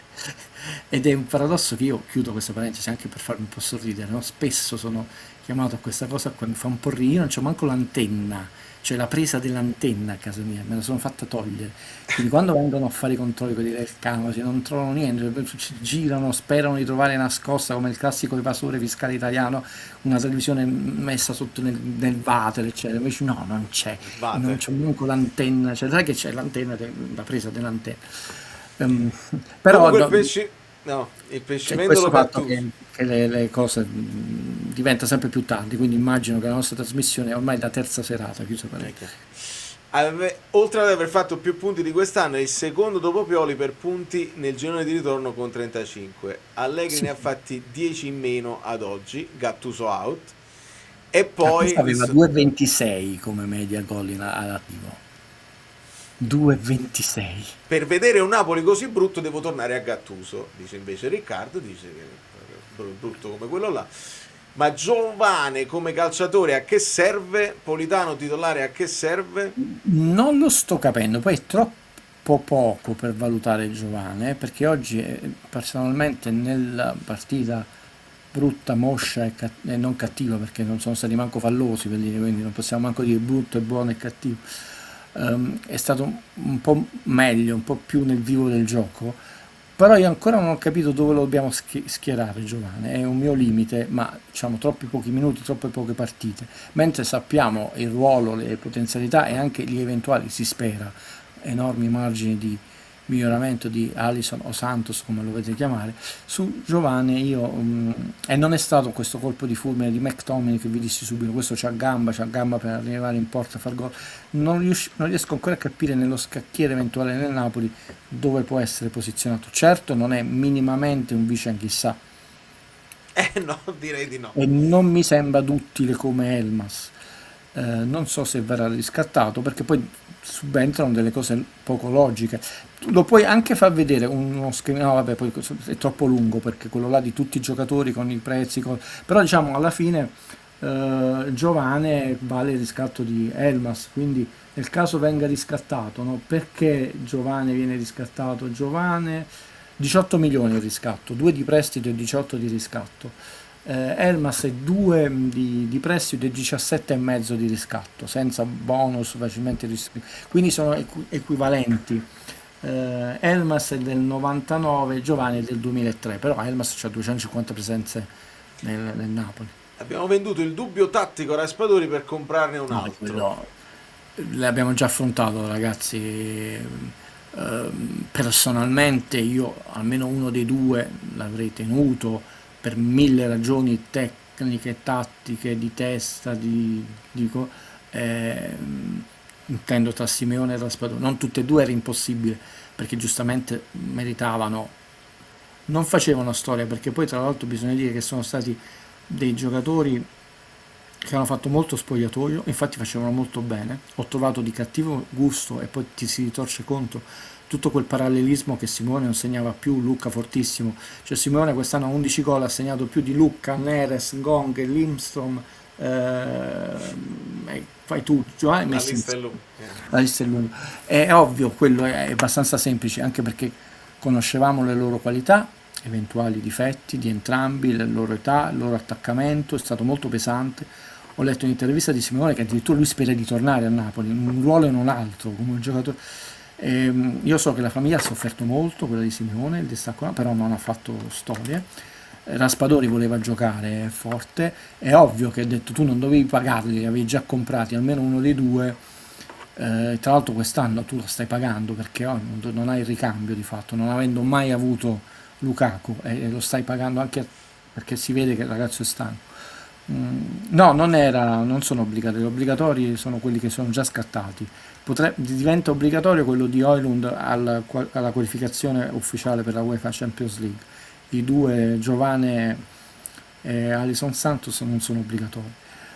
Io su Giovane credo che sia semplicemente slittato, cioè slitti, perché non li potevi spendere immediatamente, ma però sono quelle Giovane operazioni che poi uno non capisce, come quella di Pepe Reina. C'hai Pepe Reina perché spendere dei soldi per Ospina, non perché ho qualcosa, e andare in questa situazione che poi ha creato questa continua contrapposizione. Cioè io lì da direttore sportivo sto in una botte di ferro, no? Perché c'ho il miglior portiere possibile con i piedi, che mi può fare da chioccia, non mi mette ombra e me lo fa crescere bene e sano, Merette, no? E non devo spendere soldi, e tra l'altro vuole stare a Napoli. Sarà Raspadori e Simeone, devo fare purtroppo una scelta, magari potessi tenerli tutti e due, però entrambi vogliono giocare da titolare. Allora, no, ma poi erano gli unici che avevano un po' di mercato, Guido, perché chiaro, infatti sono stati dopo un secondo, non hai avuto nessuna difficoltà a piazzarli. Quello perché non piazzavi nessuno, tutti gli altri sono stati quei prestiti. Li hai piazzati perché avevi bisogno di equilibrare il bilancio, però ho detto, lo sappiamo che meritavano di rimanere. Raspadori sarebbe stato utilissimo in questa stagione particolarmente sfortunata del Napoli, proprio per il fatto che può ricoprire più ruoli. Però non ha senso parlare di sé. Mi dicono, dice Fabio Versati, mi dicono di una sorta di mini contestazione all'esterno del Maradona da parte di un gruppo ultras. Io invece avevo sentito un coro positivo a fine partita, cioè resteremo con voi, una cosa del genere, cioè di uno stadio comprensivo dopo la sconfitta. Non posso darti Non conferma sarebbe di questo. opportuno, non so se tu hai sentito la conferenza di Allegri, si può dire tutto di Allegri, tanto che non è un furbacchione. Allegri è uno che se vuol far polemica, fa polemica pesante, attenzione, i video di YouTube se ne trovano di litigi, e invece l'avete visto estremamente calmo, propositivo, messaggi di certezza, di vittoria. Non è il momento, stai giocando col fuoco, fai a fine stagione, fai il bilancio di quello che è andato, quello che non è andato, quello che si può migliorare. Se l'obiettivo è la qualificazione, che non è né scontata né certa né acquisita, ma non è impossibile, sia chiaro, non stiamo facendo nessun processo, sembra che il Napoli è retrocesso, da quegli imbecilli che poi fanno questa frase che hai sentito 1000 volte. In questo momento serve ragionare, affidarsi alle certezze, vedere quello che puoi migliorare, se c'è un giocatore che è veramente proprio scarico, e lasciare da parte la tossicità, perché erode quelle certezze che uno ha. Quindi io lascerei da parte per il momento, che non significa mettere la testa sotto la sabbia, perché l'obiettivo è grosso, è importante e indirizza la stagione, e quelle sono polemiche tossiche.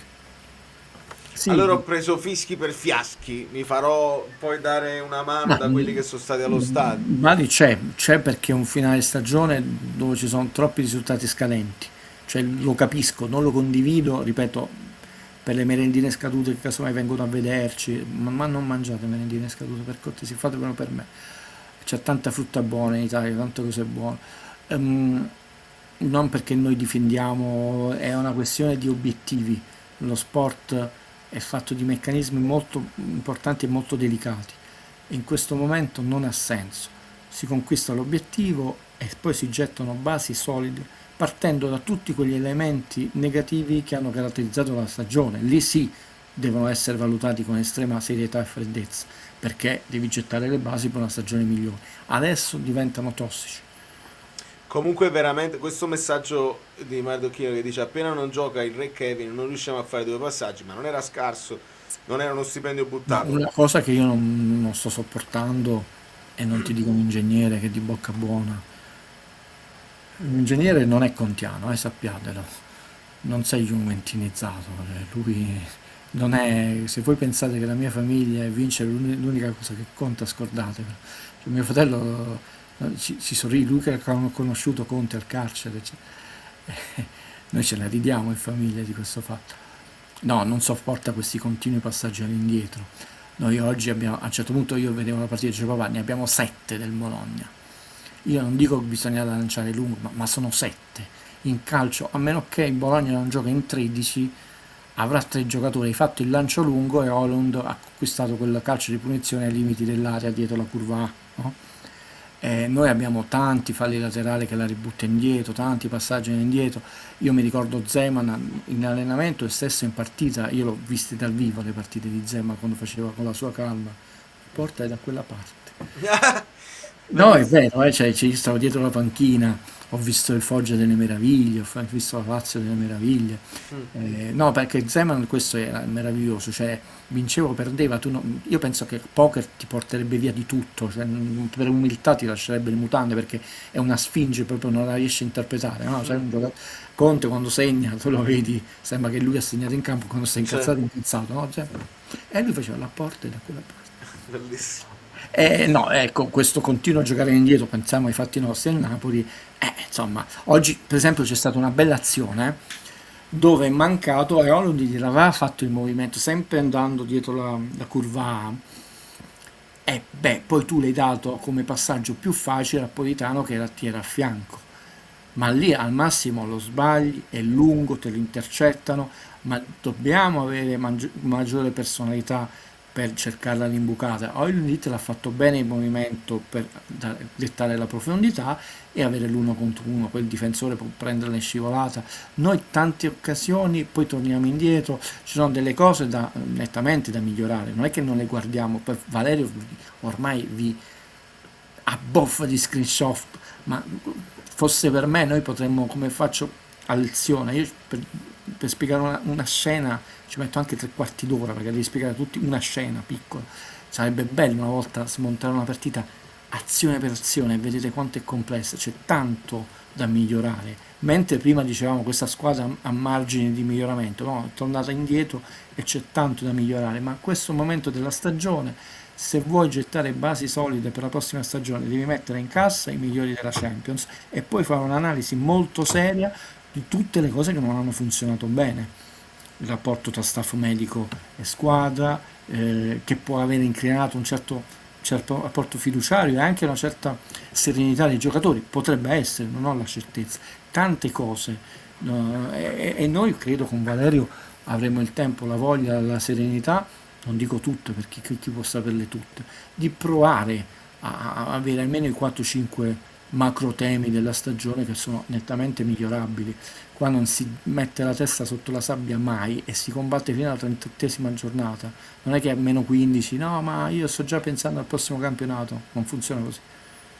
D'altra parte questo commento mi riporta alla riflessione che ci abbiamo provato in tutti i modi a trovare una verità assoluta che portasse alla risoluzione dei problemi. De Bruyne è il problema del Napoli e abbiamo visto che non lo è. Se gioca, deve giocare Alisson Sanders, vedi che se gioca Alisson Sanders il Napoli vince e abbiamo visto che anche giocando lui non lo è. Devi giocare a 4 e a 4 hai avuto problemi, devi giocare a 3 e anche a 3 hai risolto e poi hai avuto dei problemi.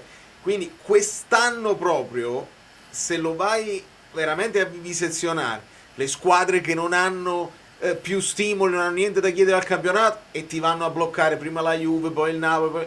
Quindi veramente tutte le verità, tutte le frasi fatte che si dicono con Conte queste partite non succedono, e succedono anche con Conte, sono state veramente distrutte e nessuno con un minimo di amor proprio e di raziocinio può dire questo è il problema, se fai così, perché l'abbiamo fatto, le abbiamo provate veramente tutte, anche sulla carta essere più offensivi, Giovane, Alisson e Højlund, che è più offensiva rispetto ad altri centrocampisti. Abbiamo detto basta con i centrocampisti e comunque non va. Si è fatto male troppo presto.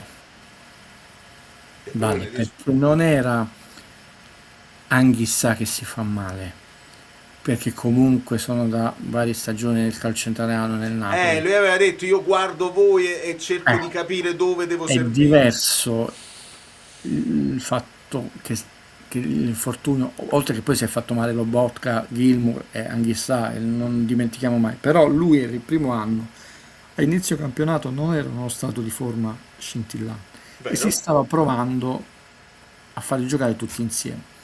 Noi non sappiamo, perché si è fatto male, ha saltato una marea di partite, oltre 20, 28 con te. Se poi a un certo punto uno diceva no,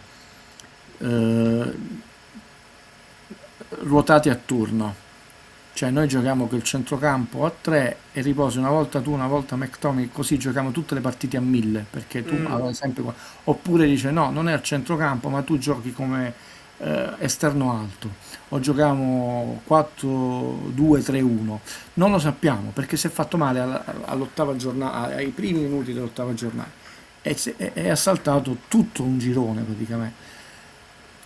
A fine campionato tu ti devi basare sulle certezze, gli esperimenti, poi si sono fatti male i difensori, è stata una stagione tutta a rincorrere, quindi purtroppo è una stagione veramente buttata quella di De Bruyne, però ripeto la sua incidenza è superiore perché anche lui doveva adattarsi al calcio italiano, poi che lo stanno trattando come un blocco, no? Tu lo vedi che la visione del gioco, il passaggio ce l'ha. La cosa brutta degli infortuni, vi ho fatto l'esempio, io ricordo ormai non ve lo rifaccio, dico solo i tiri liberi, per chi c'era quella puntata, i famosi tiri liberi di Guido, no? Se no ripetiamo sempre le stesse cose e sono lungo. Per uno sportivo di alto livello, nella sua testa lui fa le stesse cose che faceva un mese prima, ma dopo l'infortunio non fa le stesse cose, alla stessa facilità, con la stessa velocità, e questo è frustrante. Però purtroppo è stata sfortunata la stagione di De Bruyne e noi non lo sappiamo. A me sarebbe piaciuto un'alternanza in modo tale che tu veramente avevi con caratteristiche completamente diverse, vale, però qualità eccelsa, perché dici, non è che dici io tolgo McTominay e metto De Bruyne e crolla la qualità del Napoli perché metto Mazzocchi al posto di McTominay, no, Certo. sono qualità diverse, più di rifinatura, McTominay più di inserimento di tiro, poi sono mancati anche i suoi gol da fuori, quindi purtroppo è andata così, non ci puoi far nulla, si tratta di capire resterà, non resterà contro... quanti punti interrogativi abbiamo, no? Perché un minimo di mercato ce l'ha, è sempre un giocatore che può andare in tante squadre, si tratta di capire poi quanto non è Insigne. A me piange il cuore vedere che fine di carriera sta facendo, sia chiaro, questo Insigne. Ho detto, una squadra la trova De Bruyne, non ha manco 38, ha continuato a giocare Sergio Ramos a 38 anni, in fondo non è a 38, 34, attenzione, alla stessa età di Insigne che volevate che tornasse a Napoli, mi sembra che hanno la stessa età, è andata così la stagione, non lo sapremo mai. Poi può darsi che invece il modo dove giocavano tutti e quattro ingranava e tu facevi una caterva di gol, ma non lo puoi sapere, sono mancati tutti. Non ho capito perché in chat si stanno fissando su Omoro Dion. Stanno parlando di Omoro Dion, che poi vedo che tiene pure una clausola di 100 milioni, quindi non ho capito È proprio accessibile, no? non ho capito perché si dovrebbe parlare di Omoro Dion. Guido, io ti ringrazio, devo dire 10 volte il nome del fantasista brasiliano del Napoli. Alisson Santos. Alisson, perché io dico Allison, che è una delle mie cantanti della cosa, e mi viene così, d'altra parte. Beh, sì, poi come... Ancora non sanno dire Kvara, quindi va bene, Sì, va bene così. lì la pronuncia è più dolce. 150 e meno 100, e allora stiamo a posto. Ma andiamola a prendere domani. Cosa stiamo aspettando? Così veramente potremmo dire il Napoli ha speso 400 milioni. Perché poi, Vale, siccome partiranno questi riscatti, tu la conosci la favola di Laurenti, non so quante volte prendemmo Vargas, no? Perché noi lo prendemmo a gennaio, anche lì era pagato per lui, poi ti faceva pesare. È l'acquisto, già fatto. Poi diranno hai speso, sì è vero che tu li hai spesi, però tu ne avevi pagati 2 e poi gli altri 2 a bilancio, vediamo, abbiamo tanti punti interrogativi, l'allenatore, il direttore sportivo, il centro sportivo non è un punto interrogativo, quello però è neanche un desiderio. Meret resta, meno, Mazzocchi resta, meno, Becchemao resta, meno, stiamo parlando di quelli che adesso sono in rosa, senza parlare di tutti i ritorni, perché come l'anno scorso io dissi che erano giuste e sagge, poi ti lascio chiudere certe operazioni come Juan Jesus, e tu comunque lo devi rimpiazzare. A questo punto diciamo uno tra Rafa Marin e Marianucci deve tornare e deve rimpiazzare Juan Jesus, ma alla stessa e non puoi farlo perché sono giovani, e quindi la stessa serenità di accettare per lunghi tratti la panchina, perché quello è l'equilibrio. C'è il Juan Jesus, a parte che ha fatto una stagione incredibile, lunga, che Keneliga, un certo personaggio, non era uno che ti metteva il muso e creava zinzania nel corso della stagione perché non giocava certi minuti. Allora era ovvio che Marianucci, se tu ti confermi, facciamo solo l'esempio dei 4 centrali di difesa, Rachmani, Buongiorno e Beckham, ti confermi, il quarto. Marianucci è il quarto, quanto giocherà, visto che poi non ha fatto tutta questa grande esperienza nemmeno nel Torino, perché allora devi spendere soldi. Juan Jesus va a parametro zero, Marianucci va a un altro prestito, non lo vendi, Rafa Marin diciamo lo vendi a poco, quindi devi spendere dei soldi e devi spendere soldi per un esterno basso. Parliamo solo della difesa, però continuiamo Mazzocchi e Di Lorenzo, ci teniamo Olivera e Guterres, va via Spinazzola, devi sostituire Meret, e siccome tu devi spendere, abbiamo tutto il centrocampo da rifare, perché si è capito che se non tutte e due, uno tra Lobotka e Anghissà andranno via, ecco perché tra l'altro non sta giocando, e non hai il vice anche sai, non hai Elmas e non sempre, cioè tu e lì sono soldi pesanti che devi spendere, ma nel frattempo tu devi spendere soldi pesanti per Alisson e Højlund. Ragazzi, non è che la Champions è il famoso paltone di Napoleone di grandissimo misero e nobiltà, altrimenti riscatti Elmas e non c'hai soldi, quindi la difesa dovrai arrangiare e continueremo questo esterno basso. Beh, vediamo, cioè, però avremo tutta l'estate con i 150 nomi al giorno accostati al Napoli. Per ora abbiamo il Pisa. Vale? Un tuo parere sullo spogliatoio del Real Madrid? L'avevo detto, avevo detto che chiaramente come finanziere, come visione, come investimento, capacità anche di esposizioni finanziarie di tre prestiti, Florentino Perez, che cosa gli puoi dire? Però quando incomincia a fare, chiudo, il calcio delle figurine, male. Lui, insomma, io credo che al Paris Saint-Germain ogni Natale, anche Pasqua e Capodanno, devono mandare un bello, sai quando si facevano i cesti con lo champagne, i torroni, i dolci a Fiorentino Perez, perché sembrava che doveva crollare il mondo con Mbappé, tecnicamente giocatore incredibile, sia chiaro, però lo spogliatore del Real Madrid è un covo di vipere, ma si era visto, non è squadra, poi tecnicamente hanno un controllo di palla, abbiamo visto, però le squadre non si fanno così. Il Paris Saint-Germain ha incominciato, ha detto qua si fa la squadra, poi ovvio devi avere pure i talenti, cioè, e il Real Madrid è tornato a fare le figurine, si è presa le figurine, si è preso lo sfizio di togliere, anche di fare questo sgarbo alla Francia, ma poi non ha vinto più nulla, cioè manco una Coppa del Re. Per un Real Madrid queste, che poi non sono voci, perché quello è andato all'ospedale, cioè veramente si sono picchiati, soprattutto nell'epoca moderna dei social, cioè è un calo d'immagine notevole. Mi sembra che un giornale spagnolo ha detto Mourinho non venire, sì, perché ma lì è brutto. Non è un problema nostro, noi non siamo arrivati mai a tanto, perché poi è difficile gestire delle aziende ormai, no? Questi giocatori sono vere e proprie aziende, ma non a chiacchiere, cioè, ormai il sistema Michael Jordan dell'NBA è un sistema che si è moltiplicato non solo nell'NBA, anche nel calcio. Vi racconto solo un aneddoto, era proprio presente essere John Malkovich. Alcune cose di Venezia non ha tante sale rispetto a Berlino e Cannes, e così mi sono infelicitato anche il Festival del Cinema di Venezia, benissimo. E quindi ci sparpagliano, una sala è una sorta di prefabbricato e prende sempre il nome dello sponsor di turno, quindi non nomino. E degli anni le conferenze stampe si facevano addirittura all'Excelsior, all'hotel, e a degli anni si facevano della sala stampa sotto al pian terreno del casino, mai messo piede nel casino che invece è in alto. E io, insomma, andavamo all'Excelsior, no, col pass della stampa, e trovai, stava di spalle, poi si girò John Malkovich in doppio petto, tipo direttore di banca, anzi proprio proprietario di banca, bellissimo, fumo di ronda con la 24 ore, e c'era tutta una serie di investitori, cioè. Poi ovviamente la sera lui aveva il tappeto rosso, quel gioiello che è essere John Malkovich, scritto da Kaufman, Spike Jonze come regia, e tu non te li immagini che questi attori, perché tu li vedi, Harrison Ford, Indiana Jones, no, questi, a prescindere che casomai fai la sponsorizzazione, un profumo o al caffè come George Clooney, eccetera.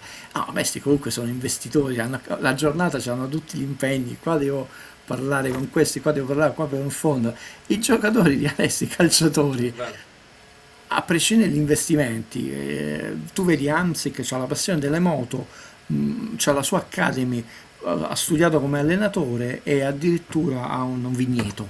I vini, No, per fare un esempio, un giocatore che io porto nel cuore, non l'ho mai nascosto. E poi, Valerio, scusa, forse siamo andati lunghi. Cioè, tu comunque devi gestire, avrai comunque tutta una serie di persone di massima fiducia nella tua accademia, però ogni tanto delegare. una riunione la fai, no?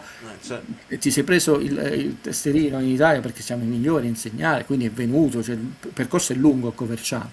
E lui ci tiene molto ai vigneti, la passione della moto, lui disegnava delle moto insieme al grandissimo, delle moto e anche delle macchine, faceva proprio il design al medico sociale del Napoli che poi adesso non lavora più con noi, no? Quindi io non conosco tutte le attività sportive, parasportive, fondazioni benefiche, io mi ricordo Zelischi ha una fondazione benefica, non il solo, no? Tutti hanno comunque una fondazione, chi è legato, per esempio una bellissima, fa un lavoro meraviglioso, li voglio sempre salutare, è quella di Koulibaly e Ghulam, e loro ci tengono moltissimo, perché ospedali, borse di studio, cioè tu devi seguire queste cose, quindi gestire adesso, cioè noi vediamo i calciatori ha sbagliato il rigore, non è buono, insulti e insigne. Anni 80. non l'ha tirato, nemmeno l'aveva Sì, sbagliato. strano, ma scusa, lapsus subito, non l'ha tirato, peggio ancora. Così. Il calcio anni 80, perché poi c'è il Vase che ci fa i pistolotti da Vinicio, eccetera, eccetera. Cambiato. Cioè prima il giocatore dava casomai al papà oppure al massimo il commercialista sperando che non si fregasse i soldi. Adesso sono aziende. E la loro giornata in c'è chi studia come Raspadori, va all'università, cioè sono aziende. Nel senso più nobile, non li sto offendendo. Cioè, Ed è molto difficile gestire. E chiudo facendo il parallelismo che fece Paolo Sorrentino, e mi stupì quando lo disse, e lo dicono tutti gli allenatori. Come Sorrentino mi ha insegnato una cosa, che ci sono attori che vanno coccolati, attori che ne vanno lasciati in pace, attori che vanno protetti. Cioè non puoi gestire, anche se tu hai un tuo stile di regia e di uno tuo modo di stare sul set, che il tuo, quello di Sorrentino, è diverso da quello di un altro regista, è inutile fare degli esempi, è più onirico, cioè. Però anche all'interno del tuo stesso stile e carattere non puoi trattare Harvey Keitel nello stesso modo come tratti Michael Caine, perché hanno caratteri diversi. Figurati nel calcio, dove tu non è che riposiamo, riposiamo, pausa, rifacciamola, là. Quello è il rigore, o lo segni o non lo segni. E questi sono ragazzi, sono giovani, con le loro fragilità, con le loro permalosità, con i loro impegni, ed è fondamentale creare tutti, poi lo dicono, degli spogliatoi più sani e armonici. È diventato un lavoro all'interno del lavoro, perciò tra l'altro ci sono staff sempre più grossi, e per questo noi abbiamo fin dall'inizio applaudito alla scelta saggia del Napoli di accettare la richiesta di Conte di avere nello staff una figura carismatica come Oriali, che fosse una figura di raccordo tra la società e la gestione sportiva, e che abbiamo sempre visto come una figura capace di non far salire le pentole a pressioni degli screzi negli spogliatori. Queste cose capitano, pensate, capitano anche nel Real Madrid, dove era molto grave che la società non si è accorta che era grave che tu perculavi un allenatore, come dormivano, come il problema non era Alonso come allenatore, il problema è che hanno fatto i bambini viziati. Ma noi a Napoli abbiamo il problema di battere il Pisa, il problema del Real Madrid, se li piangessero quelli del Real Madrid. Però per farvi capire che non possiamo più ragionare bellissimo, io sono più affezionato chiaramente al calcio degli anni 80, ma pur essendo più affezionato ovviamente per ovvie ragioni, anche perché le emozioni che provi da bambino sono amplificate rispetto a quelle che provi di adulto, se no sarebbe troppo facile la vita. Ho l'umiltà, la semplicità, l'onestà di dirvi: ragazzi, dobbiamo ragionare con i tempi di oggi e cercare di capire come sarà il calcio del domani. Ecco, anche nel Real Madrid succedono queste cose. È una cosa non solo grave per l'immagine, non solo grave perché a un certo punto ricuci o meno, o devi cedere un giocatore, è un patrimonio, e quei giocatori hanno mercato, ma un mercato molto particolare, cioè non posso andare a tutte le squadre. Il Napoli non è che dici mi prendo Bellingham può andare, sì, non è che non ha mercato, ma in 5-6 squadre, non in tutte, perché per mantenere quello standard, per esempio. È cambiato tutto.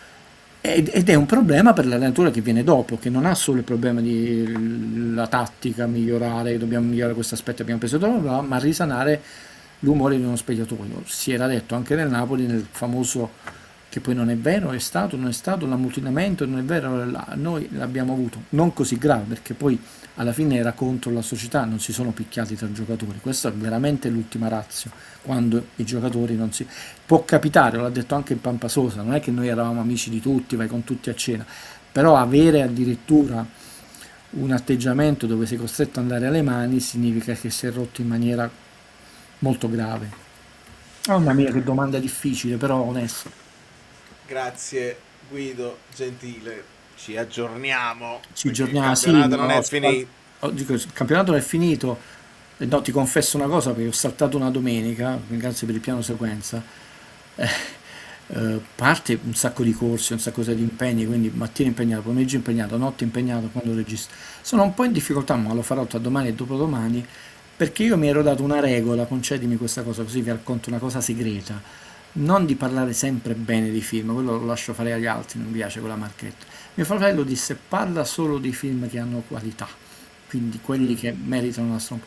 Però abbiamo visto con le stiliste, il diavolo veste Prada 2, eccetera, quindi per una volta accontentiamo il grande pubblico, parliamo di un film che tutti hanno visto, possono vedere, però rischio di essere cattivello. Dai, aspettiamolo. No, e quindi sia i troppi impegni e sia mi sono sentito in difficoltà perché io poi registro una notte e ho detto però lo devo fare, se no salto una Ma settimana. io domani l'analisi la devo fare. Sì, E può essere che sarò cattivello perché sì, e quindi alcune cose non le ho capite e quindi mi vedrete mi valerizzo pure io. sfogliare la cosa. Guardate che non è per frustrazione, iniziamo anche a parlare dei film che hanno qualche sbavatura.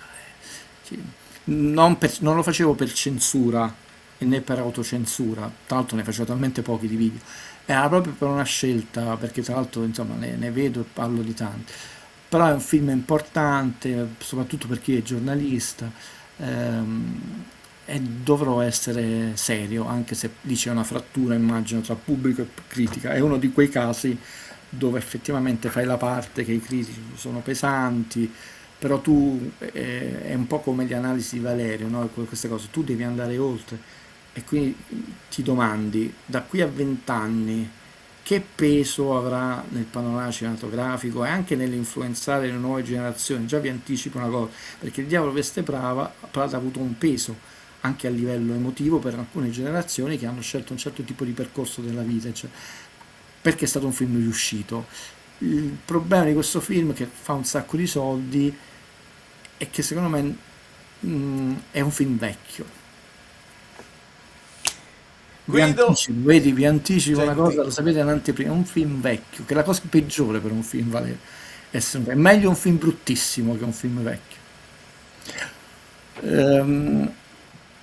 Concentrati, preoccupati, ma possibilisti. Così, la chiudiamo così. E volevo rispondere a Franco, però prendo il commento e lancio la sigla, perché poi... No, altro... Amici belli alla ribalta, Poiane è bello, tutti lo sanno. Molto bene, vedo un clima sereno, mi fa piacere. Allora, prego.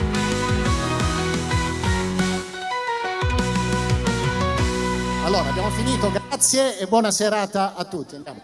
No, vogliamo restare ancora un pochino. No, sto scherzando. Sembra quasi che sei, poco. Allora...